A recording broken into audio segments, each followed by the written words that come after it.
Good evening, everyone, and welcome to the May 27th, 2026 East Lansing Planning Commission meeting. Mr. Bartley, could you please take roll? I will. Commissioner Chapin? Present. Commissioner Denault? Commissioner Greening? Present. Thank you. Commissioner Lapine-Ray? Here. Commissioner Overby? Here. Commissioner Putz? Here. Commissioner Ramirez-Roberts? Here. Vice Chair Wagner? Here. Chair Sullivan? Here. We have quorum. Thank you. Is there a motion to approve tonight's agenda? So moved. Seconded. Moved by Commissioner Lapine, seconded by Commissioner Putz. Seeing no discussion, all those in favor vote aye. Aye. Opposed, nay. Motion carries. Agenda approved. Is there a motion to approve the minutes from the May 13th, 2026 East Lansing Planning Commission meeting? So moved. Moved by Commissioner Overby, seconded by Second. Commissioner Ramirez-Roberts. Seeing no discussion, all those in favor vote aye. Aye. Aye. Opposed, nay. Motion carries. Minutes approved. That takes us on to item number 2 and 3, committee reports and staff reports. Mr. Bartley?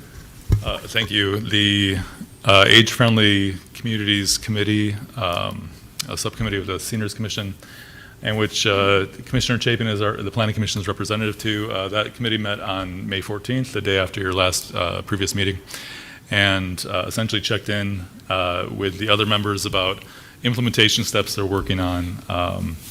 That committee is going to keep checking in with each other quarterly. Our next meeting is in September to just sort of continue to implement the age-friendly work plan that was adopted last year. And otherwise, we have a data center committee. I mentioned last time our staff work group with some commission representation. I reached out to Commissioners Putz and Greening in the last couple of days. Both have expressed interest in being on that work group to discuss data centers and come up with a reasonable ordinance recommendation for this body and City Council to consider later this summer. So I think that's my committee reports. Commissioner Chapin, I don't know if you had anything you wanted to add about age-friendly? Well said. Okay. Good group. Any comments or questions on committee reports? Do we need an agenda action item for appointing commissioners to the data center? No, if it were a planning commission created committee, we would. It's a staff work group, and so simply the interest. If you'd like to make a motion, you certainly can. So I'm hearing less work. Let's go with that. So, Fair. Okay, on to item number 3. Staff reports. Just briefly, I'll mention a couple items happened at council last night.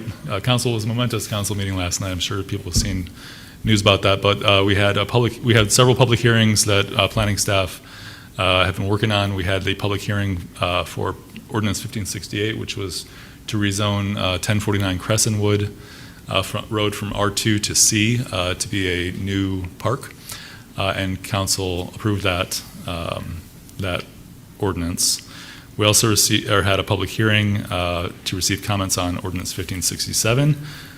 This group had recommended adoption. That's to allow some flexibility with the maximum height cap when that maximum height or exceeding that maximum height, which is currently 160 feet, in the highest it can be in downtown, if it's necessitated by construction materials, and the council discussed that, didn't receive any comments, but did not act last night. And finally, they also had a public hearing for comments on a request for Crepe's sake to move to 601 East Grand River and to serve alcohol for on-site consumption, and they approved that request. So just wanted to mention those items that happened at council last night. I think that's, and one more thing. I'll ask you at the end of the meeting. We had earlier this year, I think, or maybe it was late last year, we changed the 2026 meeting calendar to accommodate a planning conference that planners would like to go to. They changed the dates of those. There's no longer conflict, so we propose to change that meeting calendar back from October 21st to October 28th, that meeting. So I'll be asking you again if you, at the end of the meeting, or we can pick it up next time. We have some time to change that calendar, but we'd like to change that meeting date back from the 21st to 28th. That's all for me for staff reports. Yeah, I propose we push it to the next meeting so we can all look at our calendars and make sure we can attend. Any questions for Mr. Bartley? Actually, I have just Just one more thing Sure, go that ahead. I'll mention. Again, we see, I've included council manager reports, and those are fairly new as of the last meeting. Those are just reports that are created by staff, sent to the manager, who sort of compiles them and sends them off to council every week. And we were recently instructed to include those in the Planning Commission and other commissions' packets as well for your awareness. So we've been including those. So that's just what those are, in case that was new for anyone. And that's all from me. Thank you. You sure? I think so. All right. Thank you. That moves us on to item number 4, commissioner announcements. Up first, we have a new commissioner attending tonight, Lorna Greening. So would you like to say hello and a few words?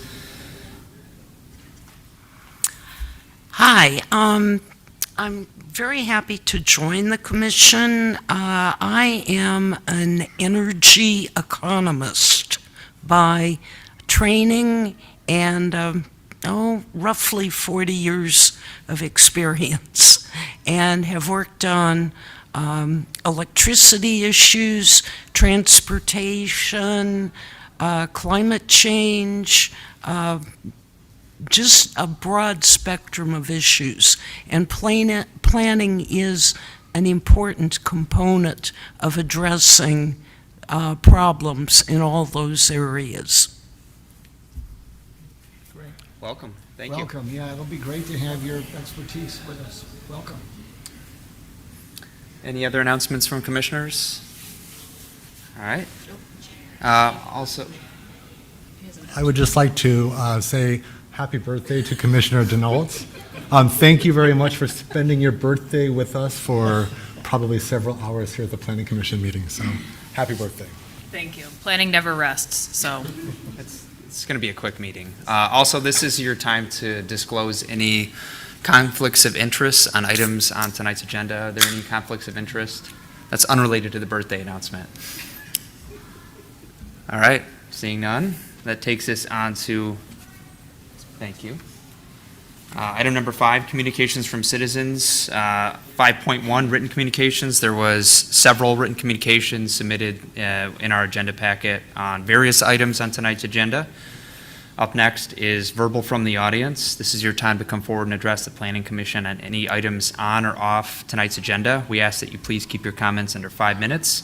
Identify yourself on a card if you have yet to do so. And if you're here tonight to speak to tonight's 2 public hearings, which is the rezoning on Lake Lansing and the Coolidge Road proposal, we ask that you speak during those agenda items. However, any other agenda items, now is your time to address the Planning Commission. And I did just get a couple new cards, so give me a second.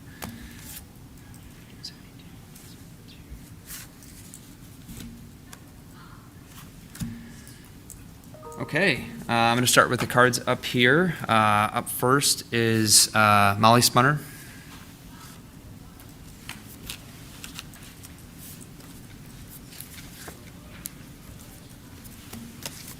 Thank you, Molly Spooner, 815 Stewart.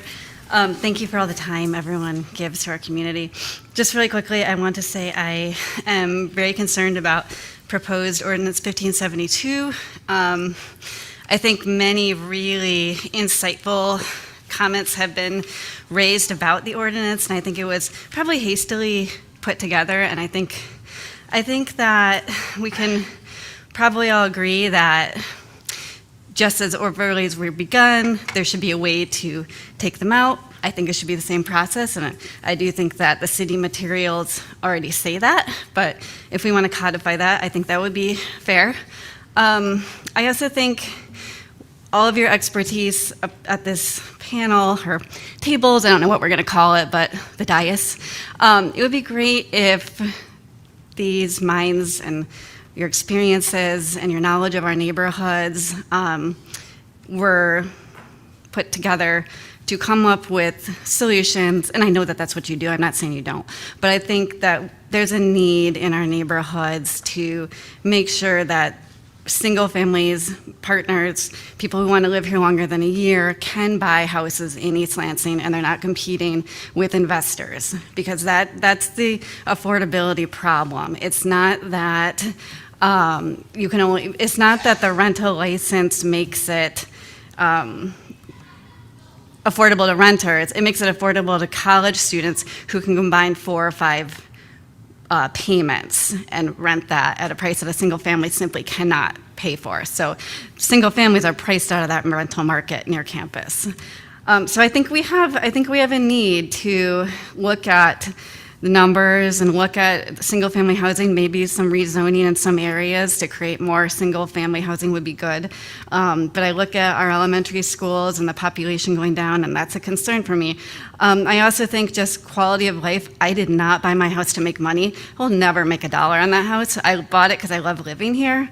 And I think that's why many of us do. And I really enjoy knowing my neighbors and knowing who drives on the street. And they know my kids ride scooters. I'll be quick. But last week I got a text from an elderly neighbor I don't talk to that often, but she said, hey, your daughter was racing down the street without a helmet on. And I don't think that you get that if you're in a very transient neighborhood where people are just sought after by investors as their paycheck. So appreciate your time, consideration. Thank you. Thank you. Up next is Theodore Benka.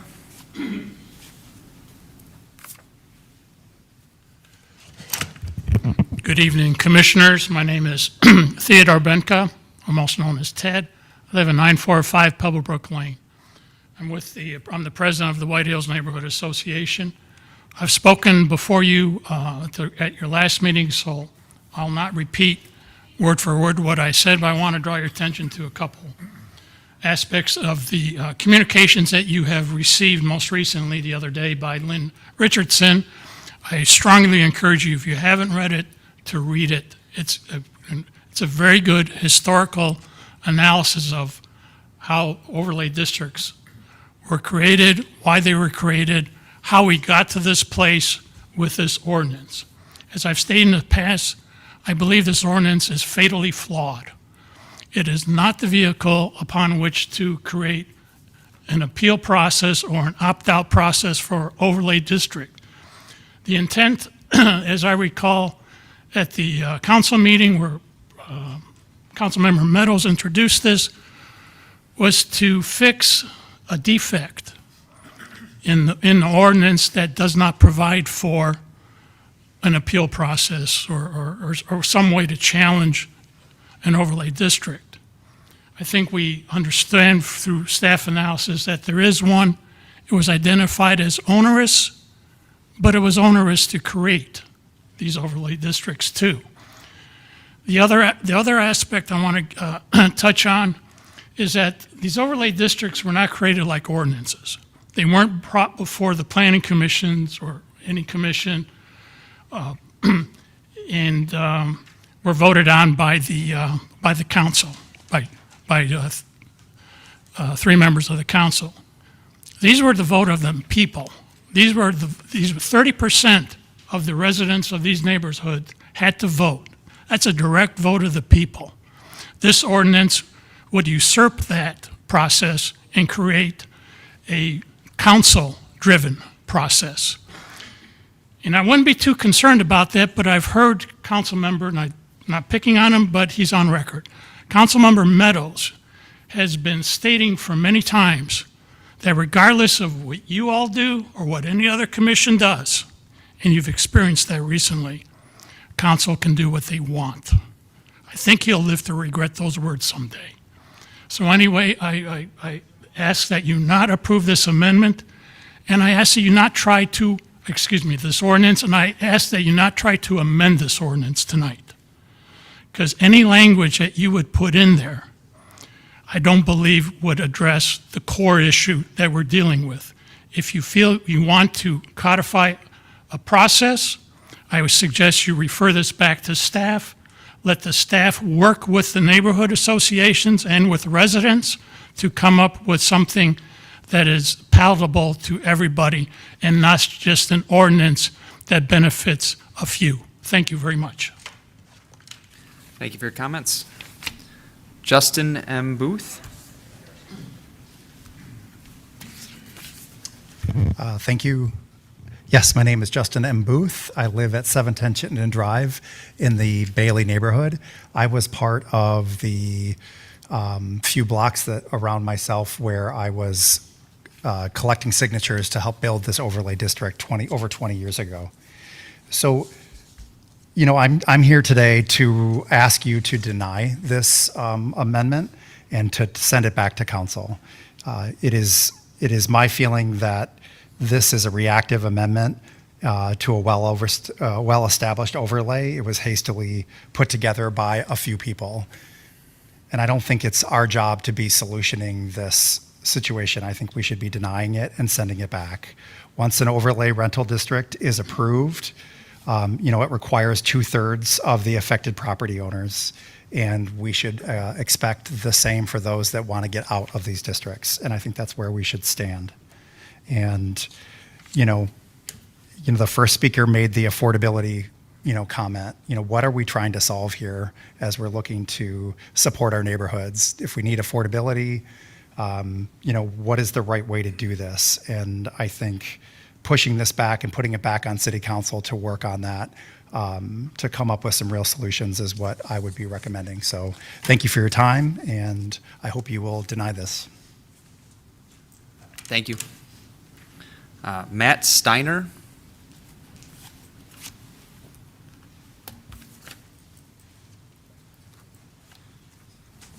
Thank you. My name is Matthias Steiner, but if I write that, it always goes sideways. So, Matthias Steiner, my wife Charlotte and I live at 1426 Melrose and have for almost 30 years. And I find myself, I'm not angry, I'm just irritated. I have been trying to figure out why this ordinance has been getting so much traction. There's something here, people are worried about it. Mark Meadows hinted at something might have to be done in court. Landon Bartley said something about it's not best practice to not have a process to amend, adjust. So here's the thing, there's probably some truth there. So somebody please articulate the problem, and then we'll discuss it with the neighborhoods, with the people who created these overlay districts. As was just said, they're a big deal to do. This is not like voting, right? An overlay district reaches into somebody's pocket and takes $100,000 of property value away from them. This is a big deal. I wouldn't like it if it happened to me. There's nothing wrong with building a portfolio of rental houses and having that part of your fortune. That's just fine. And we made that harder. We made that impossible. The house is still, you can still rent it. Right? Rental houses haven't changed in 20 years because of this. So this is a big deal, hence the 2/3 rule. If I want to reach into anybody's pocket and take some tax money out, all I need is a proposal, an off-year election, and 18% of the population, and I'm done. I'm voting it on myself too, but right? Keep that in mind. These 2/3 and abstentions are a no. That's a big deal. It took us 9 months in my neighborhood. That's 18 houses. I know everybody. That was easy. It was 3.5 years in Bailey, was it, or in Chesterfield Hills? Just to keep that in mind. Okay, that's one thing. Figure out what the problem is. Now let me tell you what the problem isn't. There have been 4 emails sent in support of this by Jeffrey Hank himself. He also spoke quite eloquently 2 weeks ago. I listened to it like 3 times. There was one by Ashton Henderson, and I wanted to be very careful because he sounded in his email like he lost a bunch of money, and I'm not going to make light of that because that's no fun, right? He lived there very briefly. He got all his money back. I have no idea what he's on about, as the kids say. He paid $350, he put $75 into it, he got $425 at the end. He lived there for 3 years, and all the drag costs, the tax, and the realtor, that's on him. He's got nothing to worry about. I didn't think that could be done, but property values went up. He sold to the Genovese Gamaro family. They wrote also in support because they would like a rental license. Their son lives there by himself in that house. And Amy Glode is in the same situation. She lived in her house by herself for 4 years. Bought it for $156. There's no privacy in America. You can look all this up. And it's worth $300 according to Zillow. Zillow doesn't write checks, but it means something. And And Mr. Hanks said this is not where he lives, was okay when he was single, and I lived in an area like that. I get that, he's right. And it's not a home for a family. His words, not mine. And these three people have one thing in common. They want to own income property in a place where a lot of work would put in to forbid that. That is the emergency. That is not an emergency, that's an inconvenience. That also loses some money. But everybody who doesn't want to live where they live, they can't rent it. That's the rule. That's how we made. Like I said, it's a big deal and it's quite the process, but that is it. You live there, or you take a sabbatical. There's ways to do that for a year. But otherwise, you sell it, or you let it sit empty. It's your house. It is not the city's problem. It's just not. And that is all I have to say. And it's important. Let's talk about it. Let's talk about what the real problem is if somebody can figure it out. Thank you very much. Thank you. Diane Wing.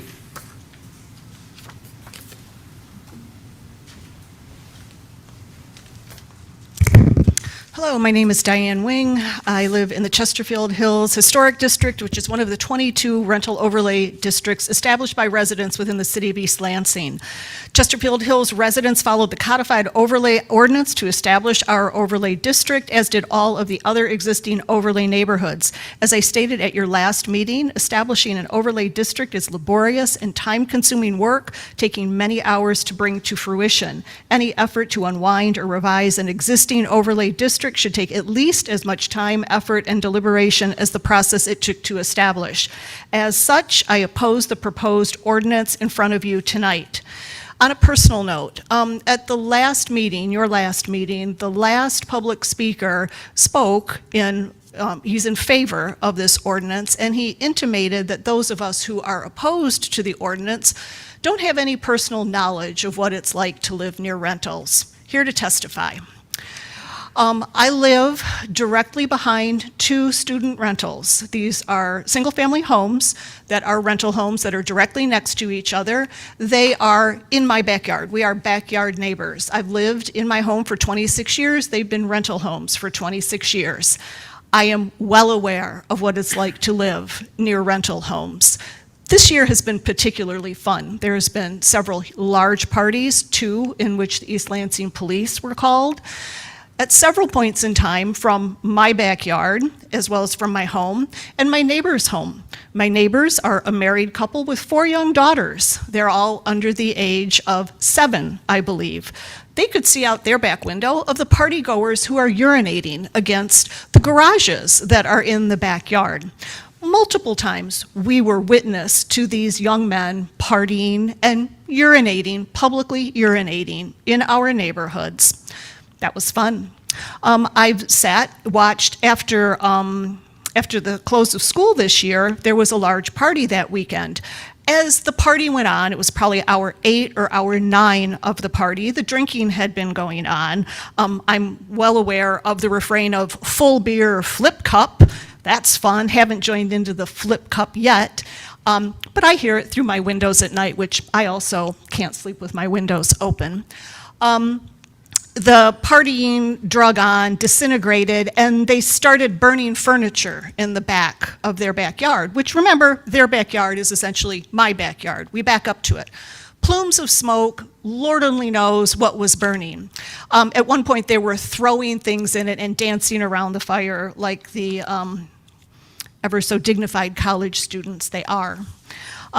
Please let us not suppose that because I personally am opposed to this, that I don't know what it means to live next to rental homes. What I want to make sure of is that there are no additional rental homes that start stringing along beside those other two that I and my neighbors already have to contend with on a daily basis. Finally, thank you to staff for recommending for you folks not to recommend this particular ordinance. I ask that you do not support this ordinance. I ask that you return it to council, saying that you do not support it because it simply does not allow the neighbors that actually set up the ordinance, the ability to participate in unwinding or revising the ordinance. That council be instructed to work with staff, planning staff, housing staff, potentially zoning staff, to craft an ordinance that will allow for revisions under certain circumstances and with another codified process. Thank you all so much for your time. Thank you. I have a card up here from Joseph Vaglica. Are you here as the applicant, right? Okay. You are? Got it. I figured. So do you want to speak during the agenda item, I'm assuming? Got it. Thank you. And then I have a group of cards up here from the Howard. I'm assuming also you want to speak on that agenda item. Anybody else wish to come forward and address the Planning Commission? Good evening, Jeffrey Hank, 349 Division. I'll talk now since other people are. I support Ordinance 1572. I didn't catch your name. Jeffrey Hank. Thank you. It is a community-first, sound public policy approach to protect overlays, while also providing relief to a limited number of properties and locations that are otherwise harmed by the current overlay system. This good government approach fixes a legal flaw to someone else's point. Why does this need to be done? In the original ordinance, and represents, as your planning staff has said, best practices in planning. The city's own 2023 McKenna Housing Report notes that the city's housing policies need updating to be fair. We have a law in the United States called the Fair Housing Act. It's a federal law. It also notes that an impediment to reform and fair housing is community opposition. This is the city's own housing report. My own neighborhood association, Bailey, the BCA, voted 6-3 at the last meeting to not oppose this ordinance, somewhat to my surprise. Some of my neighbors understood the limited impact on the handful of properties and the unique circumstances those neighbors face. That speaks volume over the voice of a small but vocal minority, some of whom, not all of whom, don't necessarily understand how the ordinance works, such as, even though it requires a 2/3 implementation of property owners, city council can adjust that boundary when an overlay is created. It can expand it, it can remove it. This ordinance before you would give a little piece of that power back to city council to do that again, which is, again, is a best practice. I think this is a balanced approach. In a democracy, we don't vote on everything, nor give up all our rights to our neighbors. We protect the rule of law, property rights, family decisions, and other personal matters from state overreach. Of course, in our history, we have often had a majority or loud minority still seek to harm or otherwise cause harm by indifference, and we should learn from those past mistakes and not let it happen again. The Planning Commission can be an antidote to this. A city in crisis, a city facing turmoil. I don't think we should be going back and trying to redo entire overlays. That's going to create conflict, it's going to create neighborhood turmoil, it's going to create stress. It's not necessary. Just like when you do another zoning decision, the affected properties immediately surrounding that, to the other commenter's point a minute ago, should be given notice and an opportunity to speak. We don't need to open up a small little area to everybody getting involved in creating that kind of drama in the neighborhood. We're already having a lot of tension in this community from a lot of people who I think sometimes, and this isn't anybody here, but there's a vocal minority on a lot of issues in this community that I think sometimes are intolerant and closed-minded, and it's causing the inability for us to have a rational discussion and come up with sound public policy to fix some of the issues that we face, and we face a lot of issues. This is less serious than many of them, especially after what we've seen these past couple of weeks. So you, the Planning Commission, have a role in this. This is why you should encourage council to adopt this current ordinance. And if you think there are other suggestions that should be taken in mind, to propose those as well. They don't need to happen right away. We can't let the perfect be the enemy of good. If there's other ideas, there's always time to change those later. Some of what staff said to expand the scope of this amendment, I think those are good ideas, but again, we don't need to do those now. Ordinance 1572 is very narrowly tailored to deal with a problem that has been acknowledged by council, a problem that's been acknowledged by city council, and others looking at the facts in the law, again, to why do we need to do something about this? Because there's a problem with the ordinance. It lacks process. A process that, again, exists on the front end of the ordinance. I encourage you to adopt a motion moving approval of this ordinance to City Council with any other recommendations for possible changes included. And to conclude, I'm not really an AI person, but I did an AI query today, and I said, which college towns in the United States have the most restrictive rental housing laws? And it gave me 6 examples, and East Lansing's on the list. Now, some people would say, that's good. I don't know if that's good. We should protect the neighborhoods, and that's what this ordinance does, and that's how I approach this as a community member, knowing that other community members really care about the overlay. So that's why I talked to city council members, and I said, I think it's good that you would protect the overlay, create limited exceptions, fix the process, and that's what they did. But should we be in the top 6 or bottom 6, however you look at it, of the most restrictive housing policies of college towns in the United States? And anyone else up there, maybe on your own computer, you can look that up yourself, see what it tells you. I don't think we should. So I'd encourage you to think about how can we make some progress, how can we move the community forward, and how can we not create more community drama over other issues that are not necessary. Thank you. Thank you for your comments. Does anybody else wish to come forward?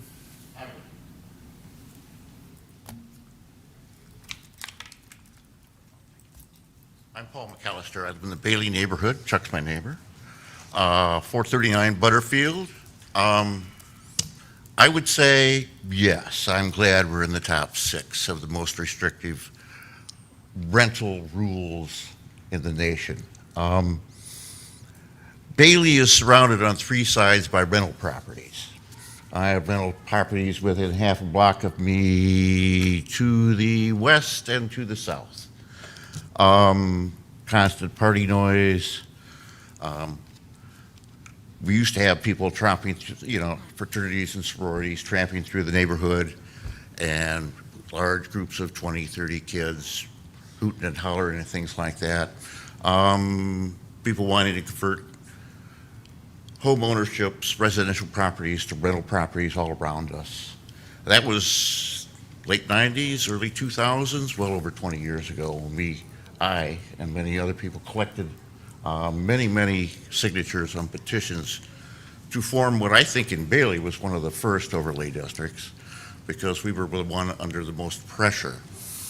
To go back now and have a process where people can opt out, and I only heard about this ordinance or amendment in the last week, which is one thing I would say probably needs to be more outreach to the overlay districts. I think there's a lot more people interested in this than know about it right now, and I think a lot of people would be amazed at what is being proposed. Tremendous amount of work, 3 years plus of gaining petitions and signatures. So I think we need to think a lot more about this and how to have more community involvement rather than just a council and a few members of the public or of commissions, and really get out there and talk to the different overlay district boards and find out what they think and what's a solution for them. I really don't like a kind of a piecemeal thing where you kind of nibble away at it on the edges and things like that, and somebody wants to make some money on a property that they bought, and now they want to make more money on it by being a rental owner rather than a homeowner. So I'm just thinking I need to know more about it. I think the public needs to know more about it, and I think that there needs to be a more involved thought process in getting everyone's input from those overlay district boards and citizens. So I'd rather that you just delay this and vote no now, and there needs to be more consideration about this whole issue. So that's my comments. Thank you. You're welcome. Anybody else wish to come forward? Paul, I need him to fill out a card, please. Oh, they're up at the podium.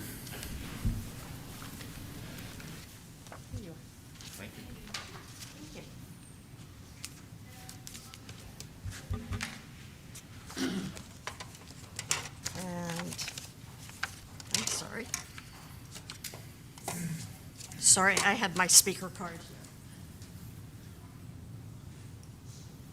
here. I hadn't planned on addressing the commission this evening, but I wanted to take a moment once again. My name is Lynn Richardson, and I live at 1300 Blanchette Drive here in East Lansing. I want to correct first, I think a misstatement by Mr. Hank. It's my understanding from speaking with at least one member of the Bailey Community Association that there was never a vote to oppose or to support the proposed amendment that is before the commission this evening. The only vote that was taken was on whether or not to draft a letter to this commission with respect to the proposed ordinance. And that was voted down. To that extent, Mr. Hank is correct, but it was not a vote on whether this proposal should move forward or not. And I also want to remind you that there are 22 neighborhoods under rental restriction overlay districts, and Bailey is only one of those.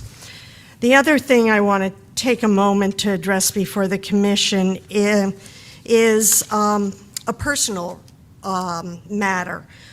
You've heard lots of personal testimonies here over the course of two meetings, and I'd like to just briefly let you know that as I stand before the commission, I'm widowed and I have no children. So I can literally live anywhere in the world I want to. I'm not a Michigan native. I was never a lifelong resident of East Lansing. But after 40 years, I call this city home. And I call it home because I live in the Pinecrest neighborhood. I have people I can call on if I need help. I have new neighbors on either side of me in the last several years. They both have children. It's fun to see them grow up. We wave at each other. This morning, I'm walking my dog. Usually in the mornings, I wave to the bus drivers as I go here and there. And this morning, I'm walking my dog, and we turn down Harrison, and I hear this beep, beep behind me. I'm thinking, uh-oh, what happened? Is the dog veering? No, it's one of the bus drivers I wave to every day. That's what makes this community so important and why everybody here is so protective of the neighborhoods in which we live. And I think that's an important background against which you may want to consider this overlay amendment. I spent my Memorial Day weekend. I jokingly sent a copy of my letter to a few of the other people I've gotten to know from working on this issue and said how I spent my Memorial Day weekend, and you all have a copy of the letter I wrote to you at the end of my Memorial Day weekend. I don't want to belabor the points in that. I just want to highlight a couple of issues for you that I think are a problem with this. One is I think the proposal itself is unclear. As introduced, the proposal would allow the owner of a parcel on one side of a city block to petition for removal where the other homes on the same side of the city block are not subject to the rental overlay. The current overlay ordinance doesn't allow overlay districts to be gerrymandered, so I'm not sure how even this first criteria can be met. The second point I want to raise or emphasize to the commission is that during Mr. Hank's remarks to the Housing Commission and the Planning Commission, he clearly stated on the record that he doesn't intend to sell his home. The 2024 Michigan Municipal League Handbook, in its chapter dedicated to local ordinances, unequivocally states that, and I quote, "An ordinance must advance a public purpose, not the interests of a private person or an arbitrary class of persons. An ordinance that grants special privileges to a single person or entity exceeds the scope of the governing body's powers." Here, the proposed ordinance would do just that. It would grant a special privilege to Mr. Hank. The next point I want to emphasize is, again, something that was alluded to by Mr. Benka. I find it troubling that the city would require, under this proposed ordinance, I'm sorry, let me I misstated that. I find it troubling that the city requires 2/3 of the affected property owners to support an overlay petition, but under the proposed ordinance, the one before you this evening, only 30 3 seconds. of the 5 council members would be able to alter or amend the district. Lastly, I've heard several people talk about the flaws.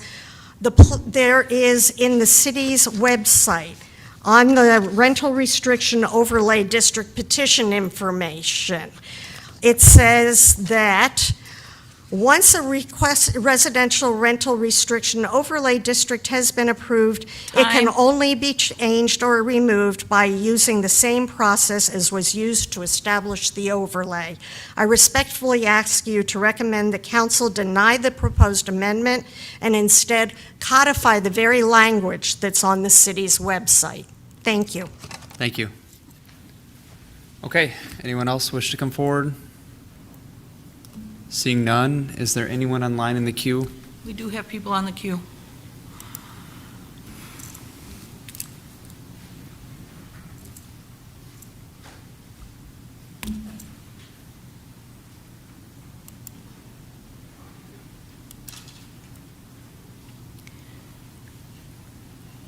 The person with the phone number 336, you're now able to address the commission.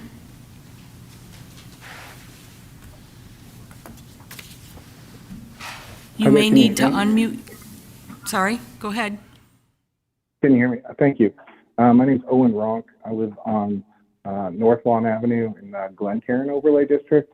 I was hoping to connect really quick to support the development of the Howard downtown, as well as to chime in with regards to this proposed revision to the overlay districts.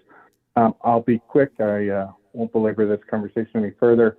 But I just wanted to say that from my standpoint, I think it makes sense that 2/3 of neighbors can set rules that impose the restrictions on other neighbors and their abilities to use properties to an effect that may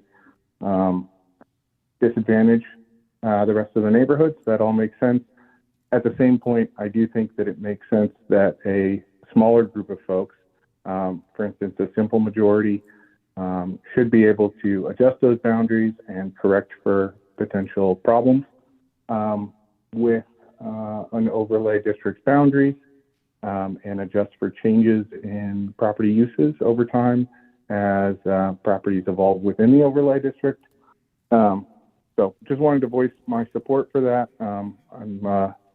I've got 2 young kids too. I certainly hate the rowdiness that we can see on certain weekends in this town. But part of what makes this town special is those students that we hate partying to. So that's my 2 cents, and I just think they're human beings as well, as is your neighbor that in the Bailey neighborhood that wants to be able to use his property for something other than just hearing the parties next door. That's my 2 cents on that. With regards to the Howard of it, it sounds like it can do a lot of good things with regards to the property tax base here in the city. So I wanted to voice my support for that, while at the same point expressing my concern about the parking situation between the Howard and the development that's being talked about at the corner of Bailey and Albert. We're talking about, I think, something to the tune of 1,250 additional residents in this town without any measurable increase in parking capacity in the downtown corridor. I recognize that that's intentional as it relates to our parking administrator's position that we are overserved from a parking space perspective.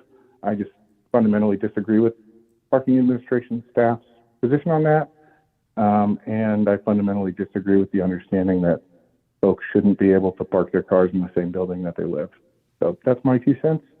And I just wanted to share it. Thanks very much. Bye.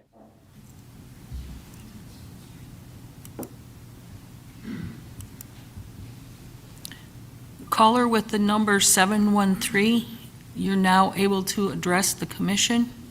You may need to unmute. Good evening, Council. My name is Jacqueline Genovese, and I'm the property owner at 353 Division Street. I'm speaking tonight regarding the ongoing discussions of the overlay. I want to urge Council to move away from the rigid blanket rental restrictions and instead embrace housing flexibility. As noted by one gentleman, my son is a student at Michigan State and currently lives in the house. He is quiet, respectful, and takes care of the house. We have done safety upgrades to our house. We are respectful neighbors to all that we meet. This is how we are good neighbors and good citizens of East Lansing. The argument that I'm hearing tonight is for these overlays is often framed as a battle over neighborhood peace, but the reality is that it punishes property owners. When we purchase a home, as I believe Jeff Hank mentioned before, our title should include the fundamental right for that property and to adapt that property to our changing life circumstances. If a resident needs to relocate for work, downsize financially, or need to take in someone that they are caring for, the city should not strip away their right to rent out their most valuable financial asset. This is not the way that the Fair Housing Act and fundamental property ownership operate in East Lansing or in the U.S. We also must address the geographic and economic reality of where we live. We all benefit from East Lansing being a college town. Michigan State is literally the lifeblood and defining economic driver of this city. And buying a property within walking distance of a world-class university carries an inherent predictable expectation of student housing. But when we use the overlays to wall off half of our residential parcels from rental licenses, we aren't stopping student housing demand.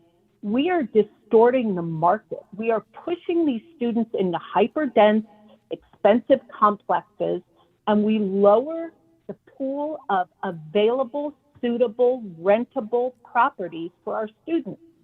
The reason we purchased that house is we did not have suitable and safe housing in the city of East Lansing for my son.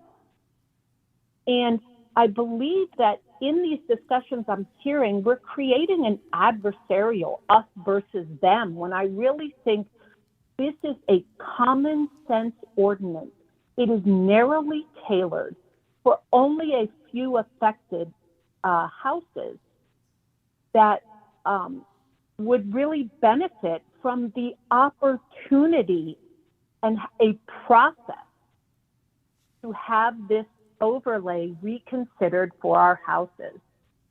The fact that City Council has had to introduce options like this ordinance proves that the current overlay system is creating unfair and unintended bottlenecks for property owners who find themselves trapped by these rigid rules. So I am fully in support of adopting the current ordinance. Again, for me, this isn't about a financial gain. This is about being able to provide housing for other students should they choose in a safe, walkable community close to a world-class university. And I urge the council to support the common sense rollback and opportunity for process for these overlay restrictions and expand the pathways for property owners to utilize their land and accept that a vibrant student rental market is a sign of a thriving college town, not a problem to be zoned away. Thank you for the opportunity to.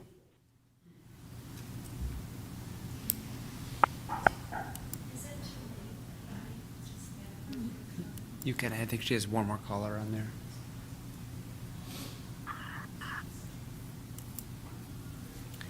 Caller with the number 470, you're free to address the council.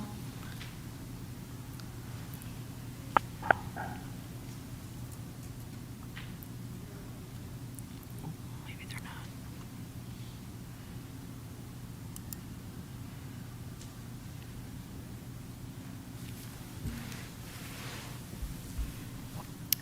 They did not unmute. Okay, thank you. We have one more person. Nolan Moody, you can now address the commission. Good evening. I'm actually here to address the issues related to the Howard development.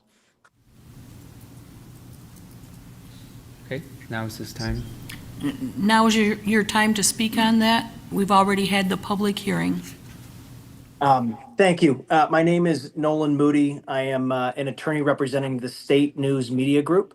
I submitted a letter earlier today with regard to Cameron Jacobson's May 19 letter to Alyssa Wrighton. I understand the letter did not make it into the public record, so I just wanted to highlight the points that the State News has. As the commission, I believe, is aware, the State News owns the neighboring property to the Howard. And last we spoke, we had indicated to the commission that we did not object to the development in the purest sense that we don't want to stop it from occurring. But we are here tonight for much the same reasons as the prior meeting. And the reason is that we still have a number of unaddressed issues that we want to raise to the commission for their consideration. And they're really threefold. And the first is that since the last commission meeting, Harbor Bay and its partners have reached out to the State News. It asked for a meeting in the next week or two, and the State News is seeking to accomplish that. But as of tonight, that meeting has not occurred. And because of that, we still have a few issues that are unclear to us. And even though the letter that was submitted attempts to address them, our concerns are that it's too soon to approve the site plan because these issues exist. The first is the setbacks or stepbacks that are currently proposed by Harbor Bay. The State News realizes that while they meet the technical sense of the zoning ordinance, what we believe they do not meet is section 50-38 subpart 1. And that requires a new development to be compatible with and minimize the impacts to adjacent properties. As we've documented before, our concern is that the currently proposed setbacks and stepbacks will impact the State News's ability to build in an upward manner at any point. The Harbor Bay's response to this, and I'm quoting a component of it, is they should have a 0-foot setback because it, quotes, is eliminating a narrow side yard which avoids creating dark, inaccessible gaps between buildings that can become susceptible to crime, vandalism, trespassing, loitering, or homeless encampments.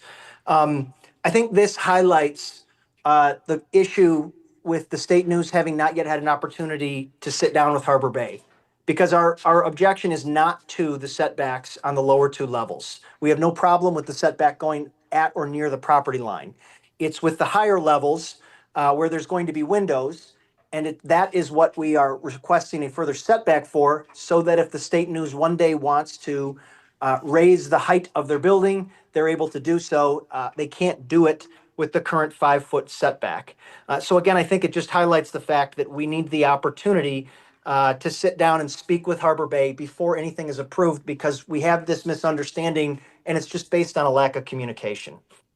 The other issue that we have not spoken with them about is that we've had no meaningful discussions regarding future maintenance access rights or related issues like that.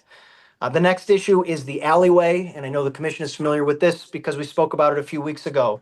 But Harbor Bay represented in its recent letter that there will be no impact to the State News operations in the alley because they're only going to take essentially the 2/3 of the alley that deals with their building and not the component that's right behind the State News. That doesn't really make sense to us. And again, we need to speak and understand how this is going to work. And just to give the commission an example, 53-foot semi trucks delivering food come through that alleyway. They pull in, they go all the way through and out the other way. If that semi truck is required to pull in and then back out, that creates a lot of issues for the semi truck to get in and out. We don't understand where the construction is going to be around the alleyway. Even if our alleyway is open, we don't understand how and where we're going to be able to get that semi-truck back there, or if this is a feasible proposal, because we just don't have any details. And then finally, construction access and monitoring. Harbor Bay has made some general representations regarding construction operations, but we don't have an agreement between the State News and Harbor Bay, and there's no condition in the site plan approval allowing for anything concrete that allows us to understand what our rights are or how we're going to be protected during construction. Just a few examples would be crane swing rights, scaffolding or sidewalk shed placement, excavation access, temporary underpinning, material staging, all these things, insurance, all these things require something to be in writing, and we haven't had an opportunity to speak with Harbor Bay yet. So for all those reasons, what we're asking for is for the commission to either condition a recommendation of approval for an executed agreement that lays out these terms, or that they recommend Harbor Bay's site plan is delayed until we can reach an agreement. Thank you. Thank you for your comments. Would you like to come forward? Thank you, Mud. Thank you very much for your time. My name is Sally Newton. I live on Sunset Lane in East Lansing, Glencairn neighborhood. I'm here in opposition of the Ordinance 1572. Overlay districts are critical to stabilizing our neighborhoods. A few years ago, Glencairn had an overlay placed, and in the last year alone, I have 4 new neighbors just on my 900 block. 3 of the homes were sold in the $250,000 range. Those people are first-time home owners. Another home was sold in the $350,000 range. They are close to where they work on campus now, and rather than living far away, you know how gas prices are, they can walk to campus. 2 of those families have children who are going to be walking to Glencairn School in the fall. 2 of those families have joined Hannah Community Center. They are involved in our neighborhood and our families. I too live close enough to students. As a matter of fact, a block and a half from me, we had the whole hockey team in one of the rentals. Lord knows those boys have more time on their hands. You would think they'd be on the ice. When they left this spring, one of the doors was missing on the garage. They hadn't paid their water bill. We all listened to their parties throughout the year that they were there. Anyway, I appreciate the opportunity to speak, and our overlays are really, really important. Thank you. Thank you for your comments. Okay, seeing no one else, that takes us on to our next order of business, tonight's public hearings. Up first is item 6.1, a public hearing by the Planning Commission to receive comments on proposed ordinance 1573, an amendment to Chapter 50 of the City Code to rezone 825 Westlake Lansing Road from RM32 to RM14 in order to bring an existing single-family residence into conformity with the zoning ordinance. Mr. Bartley? Thank you. Let me pull up my map real quick. Screen. Okay, I realized that I didn't include a map, and that's a pretty important thing to include at a rezoning request, so I apologize. The parcel in question, I've highlighted on the map. This is just 2 parcels away from the, just west, I guess, of the intersection of Lake Lansing and Harrison.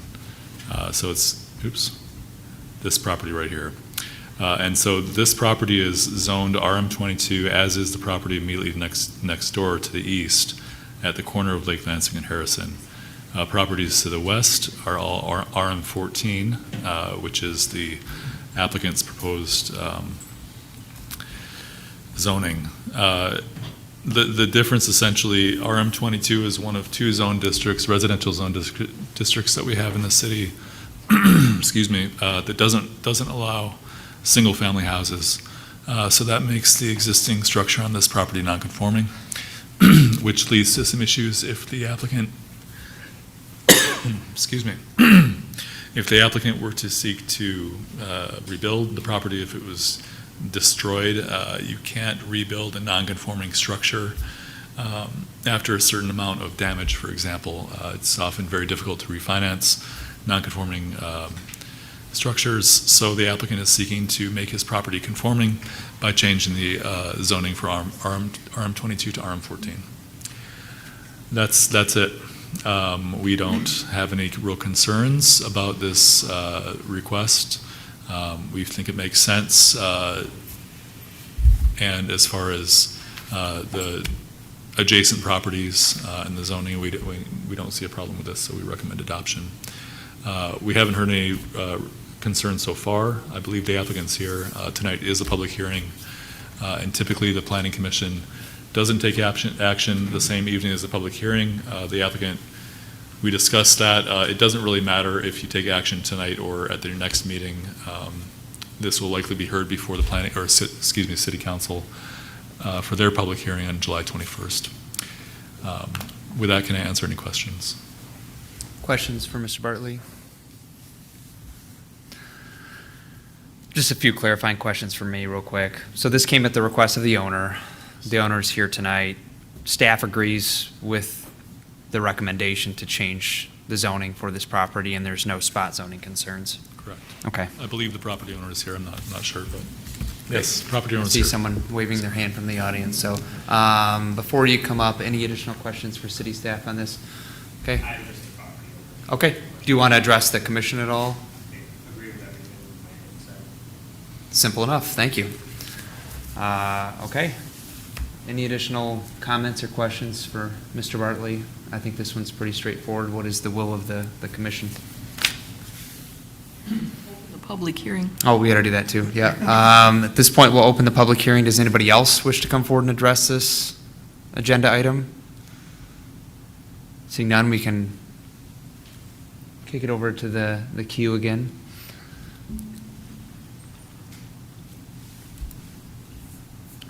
That's the same person who has already spoke. Okay. All right. At this point, we'll close the public hearing. What is the will of the commission? Take action or take it up at the next meeting? I don't see any reason to delay it. I agree. Sounds like, okay, Commissioner Potts wants to make the motion. I move to recommend the City Council adopt Ordinance 1573, an amendment to Chapter 50 of the City Code to rezone 825 West Lake Lansing Road, parcel number 33-20-01-01-304-033 from RM22, medium density multiple family residential, to RM14, low density multiple family residential for the following reasons. The rezoning is consistent with the policies and uses proposed for the area in the city's comprehensive land use plan, because this is currently a residential parcel and is proposed to remain a residential parcel. All of the uses allowed under the proposed rezoning would be compatible with other zones and uses in the surrounding area, because the subject property would continue to have residential use and would no longer be non-conforming. Public services and facilities would not be significantly adversely impacted by a development or use allowed under the requested rezoning, because the site is currently served by existing services and none would need to change as a result of this rezoning. Finally, the uses allowed under the proposed rezoning would be equally or better suited to the area than uses allowed under the current zoning of the land, because a current non-conforming use would be brought into conformity if rezoned.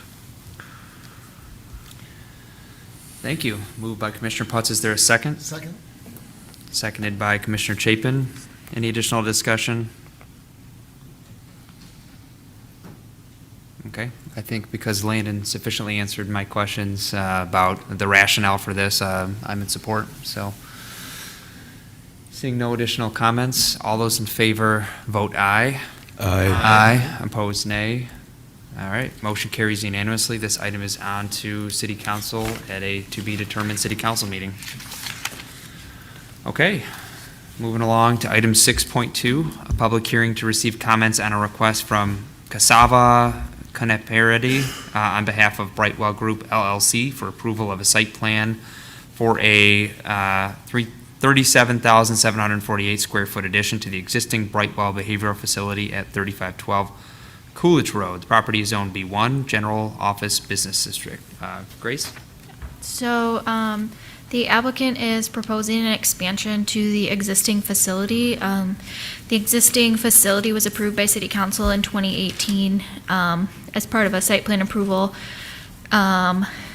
They were approved for a facility that was just over 15,000 square feet and 23 inpatient beds. The applicant is proposing to add just under 38,000 additional square feet and an additional 28 patient units within the same facility. As part of the site work, they're proposing to add an entry drive off of Coolidge Road and then an additional drive off of the access road to the south as well. They have proposed well in excess of the number of parking spaces required, so staff has discussed with them if they would consider reducing some of that impervious surface area. They're not required to do that. They are permitted to have that much parking, but just to assess if that is really the need of the facility. There were a number of outstanding comments. Oh, yeah, that's right. There were a number of outstanding comments just related to some landscaping things, as well as a number of comments from engineering that the applicant is working directly with the engineering team on, and they're working through those. Those are all things that staff feels that they can work through by probably the next planning commission meeting and have those all sorted out. I think that's really all I have. All right, crushed it. Any questions from commissioners for city staff? So you noted a parking reduction that city staff had proposed. Do you know approximately how many spaces or ballpark or percentage? No, not exactly. So they have 34 spaces currently. They've proposed to add 97 spaces to that, which is a total of 131. Based on our ordinance, their minimum parking requirement is 40 spaces. So they have over 3 times as much parking as is required by the ordinance. And just based on general concerns within the city about impervious surface area and stormwater management, staff just suggested to them that they might want to evaluate if that is truly the need of the facility to have that much parking, and they can probably speak to that a bit more. They haven't submitted any revisions since we've submitted comments to them, so I don't know that if that will be a change that we would see going forward. They would probably be able to speak more to that. And then it looks like on is it the northeast portion of the property, there's some water retention on site? Yes. Surface water, right? Yes. Yeah, and that is an existing facility, I believe, and they're working with engineering about what amount will be needed based on calculations for stormwater. Any other questions for city staff?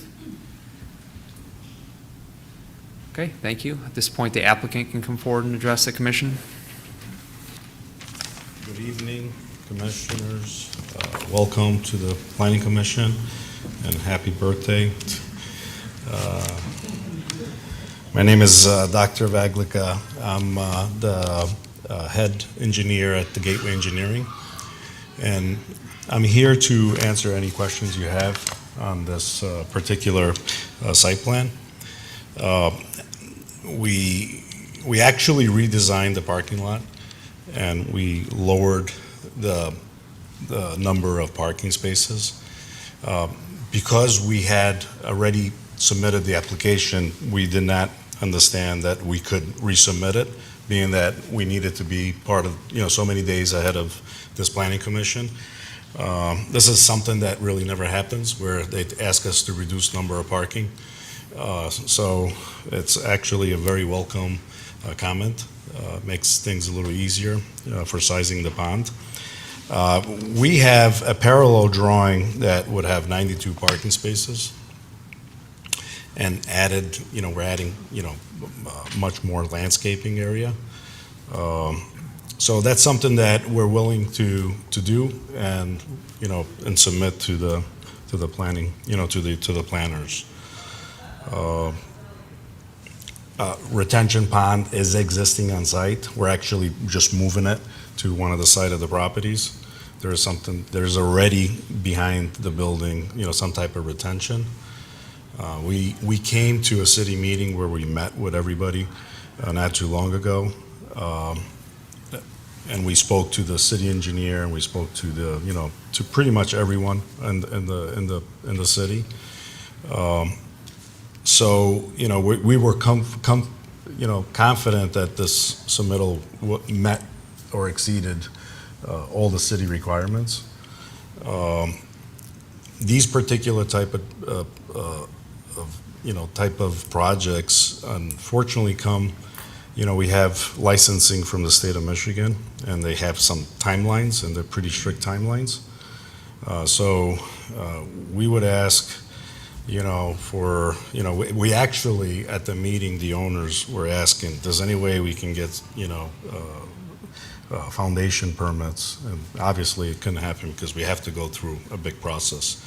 So anything that you can do to minimize the timeline, we're eager to get going. We pretty much already prepared all the CD drawings. So, we have the structural, we have geotechnical, we have, mechanical and plumbing and so on and so forth, because the day that the city gives us the green light, we're coming in, for permits. I'm here to answer any questions you may have, and I appreciate this time. Thank you for that background. Commissioner Overby? I have a quick question for city staff. Have all of your unanswered questions and follow-ups been addressed on this project? Or are there still things that are outstanding? Yeah, I have not seen the updated set of plans, so I couldn't say if they address all of them or not. So I'm not sure if they have been or not. Commissioner Lapine? Oh, sorry.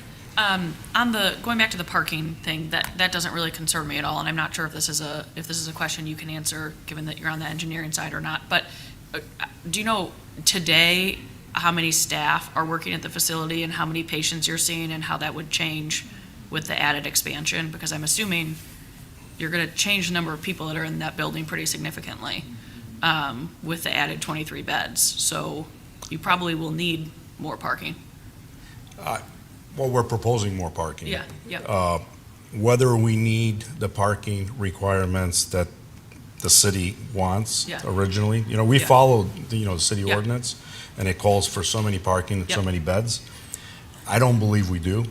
I agree with the city that maybe we can reduce the number of parking.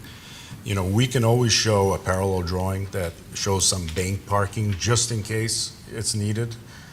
We can get 131 parking, which is what the ordinance wants, but we can reduce that to 92. And I have it here. I have a plan, but basically we would get rid of all the parking on the northwest side of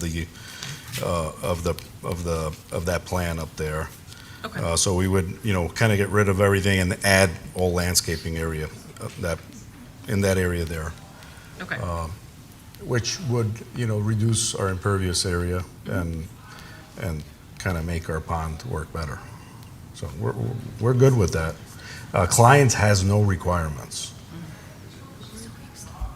Did you have any follow-ups? No, that's fine. I just had a follow-up to that, actually. So you're obviously proposing an expansion. What's the reason for the expansion? Are you expanding the demand. services or just volume? These particular type of projects, go through the state of Michigan. Yeah. Once they get a license, then they won't allow any more licenses in the area. And apparently in this particular area, there is a demand. Part of this new, area is going to be for geriatric, and then they have a pediatrician, type of area. So that's why of the design that you kind of look secluded. We kind of have different wings that are not connected for that reason, to separate the patients. And like I said, the state of Michigan already approved it, and honestly, they gave us like 3 months to design and get it approved, which never happens. So we had a deadline of May. Now we have a deadline of August. So we're trying to push, this vote forward so we can get the state not to revoke the license. So, any condition we will meet. I mean, if there's landscaping issues, we work with landscape architects. We actually had a rendering as well. I don't know if you guys can upload that. That shows the type of facility that we're proposing.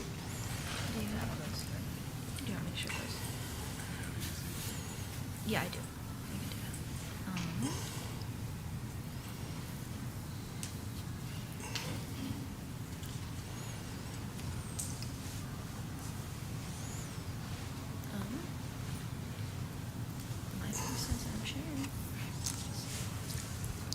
There we go. Okay. So there's we one of feel it's them. going to be an improvement. Oh. Commissioner Denault, do you have a question? I do. I feel like we have seen a proposal from this facility recently in the past few years. And I recall one of the points of discussion. So I think my first question is, why are we seeing it again? After I think we approved the first request. The request a couple of years ago was to rezone this property from DeWitt Township zoning to B1. Okay. And that was essentially this. to facilitate this future development. Perfect. And I remember one of the points of discussion at that earlier meeting was the number of trees and wetland space to the north. I didn't see any comments about any tree removal, and so I was just wondering if the city's arborist had a chance to look at the site plan and make any comments about any trees that meet certain thresholds for being preserved. Yeah, I did share that with the city arborist, but I haven't gotten feedback from them about any removals or anything like that. Okay. Let me see. All set? Commissioner Ramirez Roberts? Yeah, I don't know if I'm missing this in the report. I guess, let's say you get approved and everything by your August deadline. What's your goal for having the construction done and having, the new? It's gonna go really fast. Mhm. They have, they're already working, we have everything in place. And these type of facilities, we're doing many, statewide. And the time of construction is gonna be less than a year to do these buildings. The money's been earmarked, there's not a money issue here. So if you have money, you can make it go fast. State of Michigan is pretty strict on all these rules and regulations. It's a hospital, basically, so it's going to be a Class A building with exceptional everything. So I think it's going to be less than a year after we get it approved. Thank you. Vice Chair? I have more of a comment rather than a question. Yes, sir. I just see a lot of things that the staff point out that are issues or that have not been resolved, and the engineers. I understand you want to go quickly, but I would recommend working with staff, to. Oh, absolutely. Because, it's hard to approve something when there's lighting issues or parking issues. I mean, I know you've been doing the parking stuff, but, all those things will be taken into consideration when we approve things.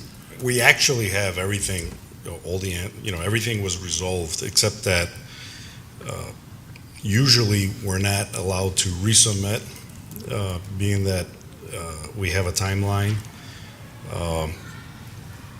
And again, you can make a contingent to all of, and then the engineer, basically, once we have the parking lot redesigned, which we already have it, then the calculations it was all about stormwater. And he mentioned that there's a change in the stormwater design basis.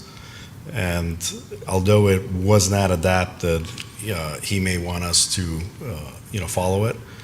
And we have no issues. I mean, there's no engineering issues for this project. Whatever requirements we need to meet, we'll meet them. Great, thank you. Any additional questions? Okay. Seeing none, did you have any other updates? Okay, thank you. So I think, sounds like there's still a few outstanding items, Grace, and the complexity of this, I think typically we would use a two-meeting process for review. Is that correct?